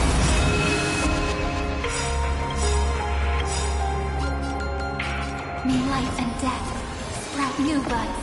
Ladies, big snow blue, restore the skies. Embrace a new life. Don't worry. Night falls. Good night. I'm always avoided making hasty verdicts.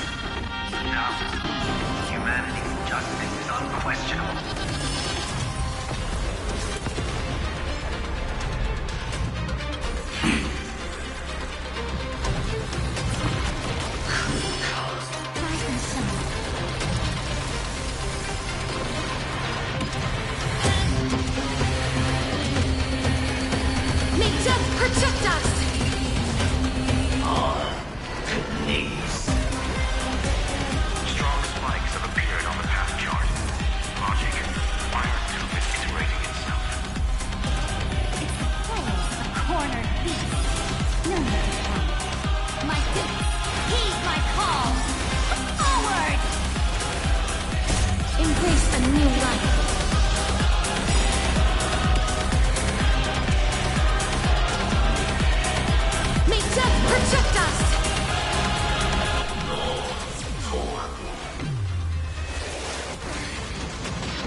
honor.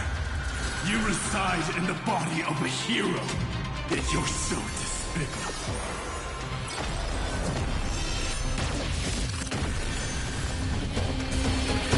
This unprecedented trailblaze is worth everyone's effort.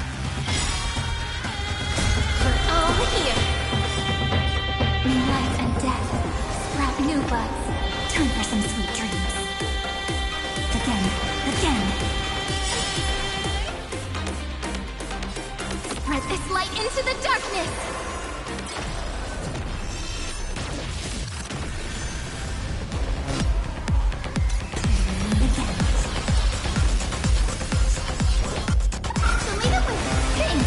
All energized. Embrace a new life.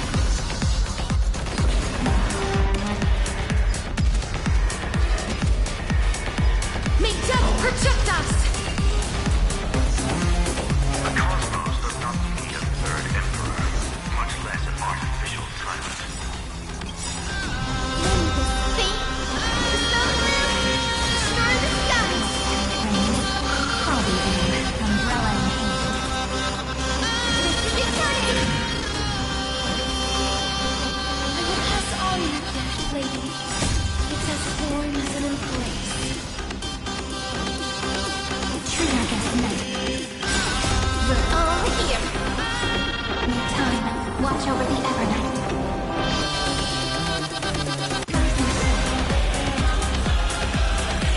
Throw as much as you want, you brainless half-baked tool with nothing but impotent rage.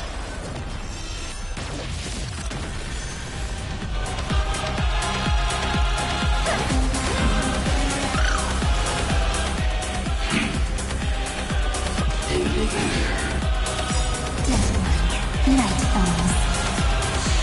Good night.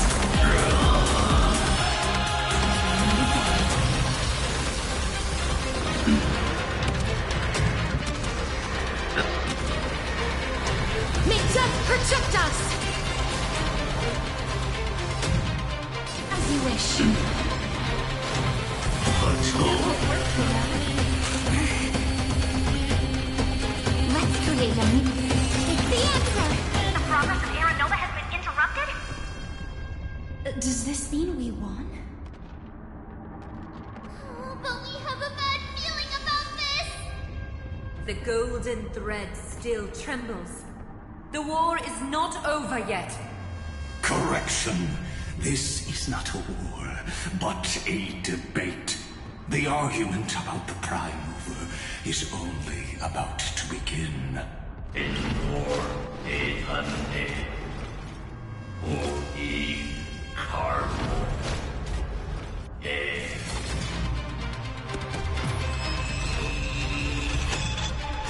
How can this past energy anomaly? What? Stop! Otherwise... Here, why? Friend, how does it?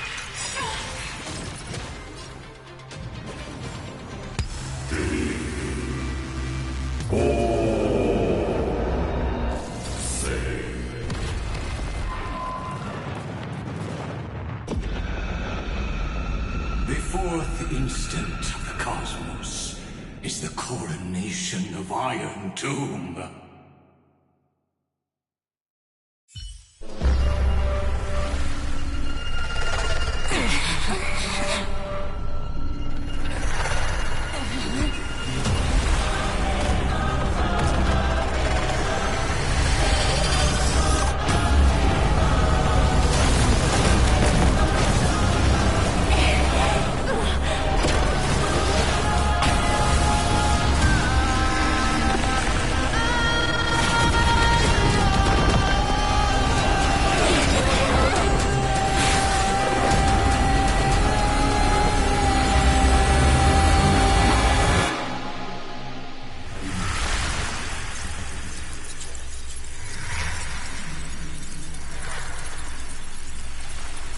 Conclusion is irrefutable.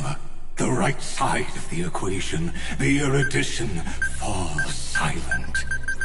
In 13 heartbeats, they will begin recalculating the universe.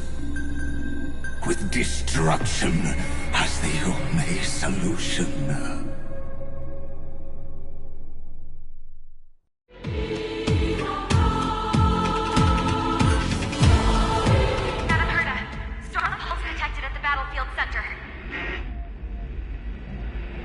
It's Iron Doom's destruction equation. It's about to complete self-coronation. That's our chance. Everyone, get ready to link up. Connecting audience system to scepter. Hardware overclocking activated. Preparations complete. Maximum output capacity reached. Be careful! The pulse will reach our ship in 5 seconds. Our data is currently being destroyed. Brace for impact. And leave the final step to me.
The stars have been silenced.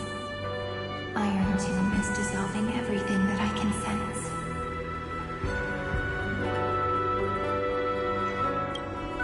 But I'm still here, and you're still here now. Though the button of destruction has been pressed, I still have a chance to rewrite its meaning. That Eon finally cast their eyes toward Amphorius.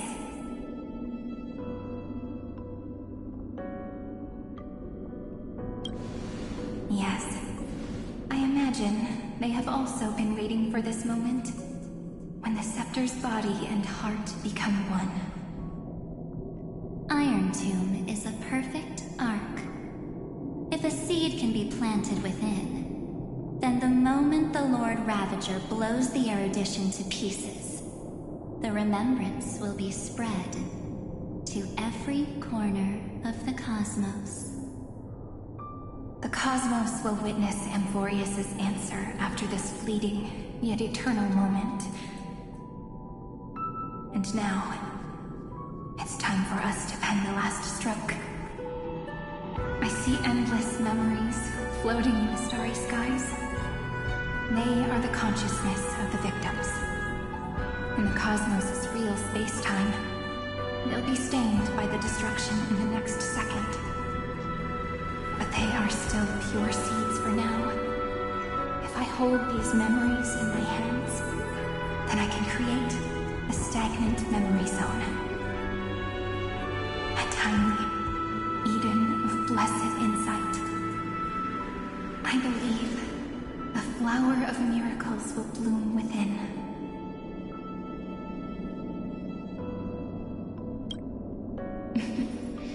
Friend, you're already right next to me. I can still hear your voice in this bottomless void. Looks like we're still connected by one heart, even as the cosmos reaches its end. In that case, I won't feel alone or be scared. Because as long as you follow the memories in your heart,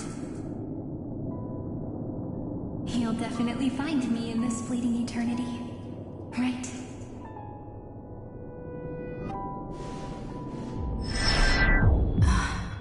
Cyrene. What are you waiting for, passenger? I specifically came over to check on you in case you got lost. What's the big deal? Pom-Pom is the conductor after all. At long last, you've embarked on this road as well. Many, many years ago, they were standing at the start of the road in hesitation, just like you are now. So, Pom-Pom came over to give you one message. Run. Don't think about anything else. Just run. Even if the entire cosmos has stopped. Even if everyone else is tripped by the darkness. You still need to keep running. Picture yourself as the Express, moving forward at full speed. Because that's what the Trailblaze means.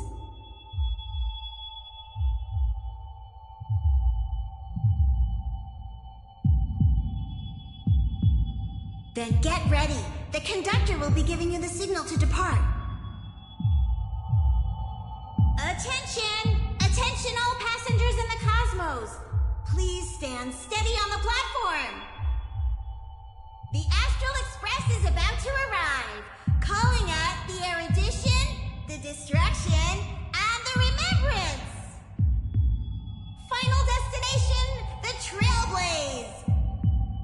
5, 4, 3, 2, 1! We depart for tomorrow!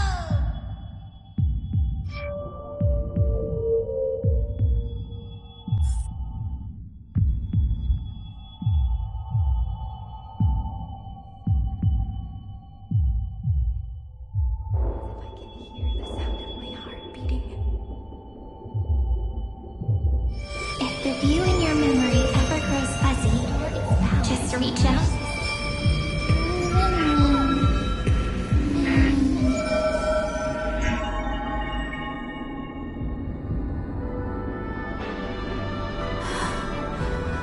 Amphorius' heart. I've caught up to you.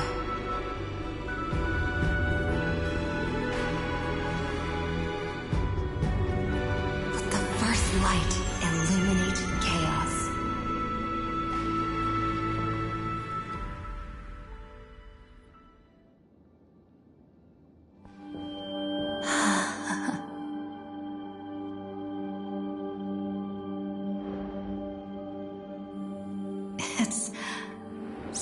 quiet.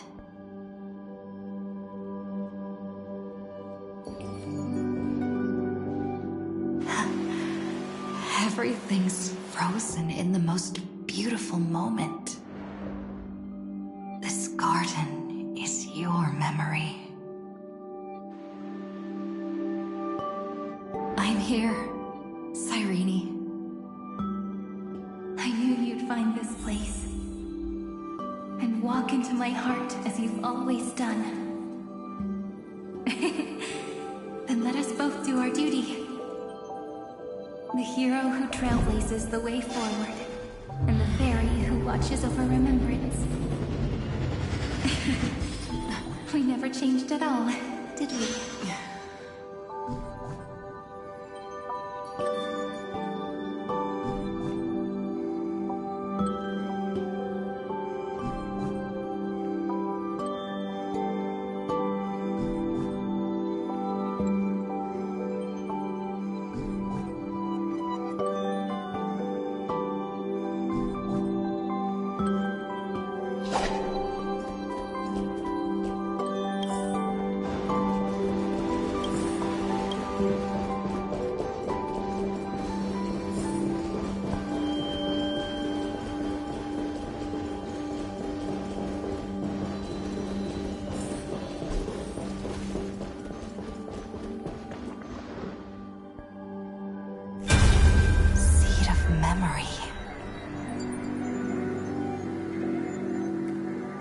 These memoria are what Cyrene took in. They're the memories of all of the cosmos's life forms. Did her sense of self already become so weak in order to protect them? The path characteristic you exhibit is very special. There's no way you're just a simple memo sprite. However, I'm sure about one thing. You are a mimetic entity born in Amphorius. Yet you only awakened with the little one's arrival and only matured as she embarked on the path of remembrance. That means your existence is completely attached to her memories. If there ever comes a day when she forgets about you for even a few seconds, or loses her last connection with Amphorius, then you must be prepared for the worst. You will disappear in the memory zone, utterly gone, without even a single line of data to remember you by. In that case...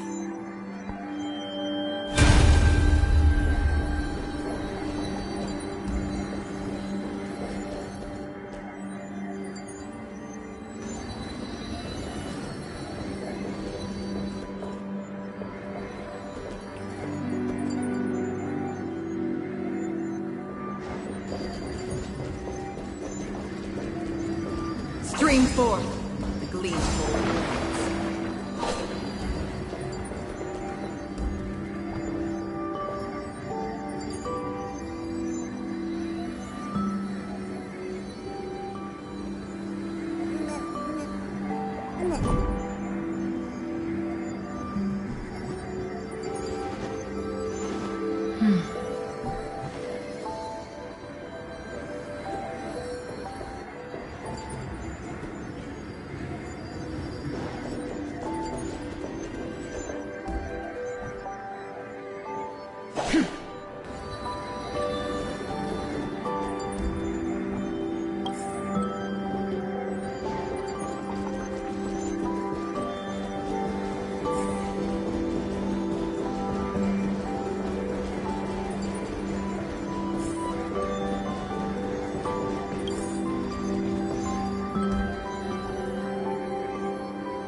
Thank you.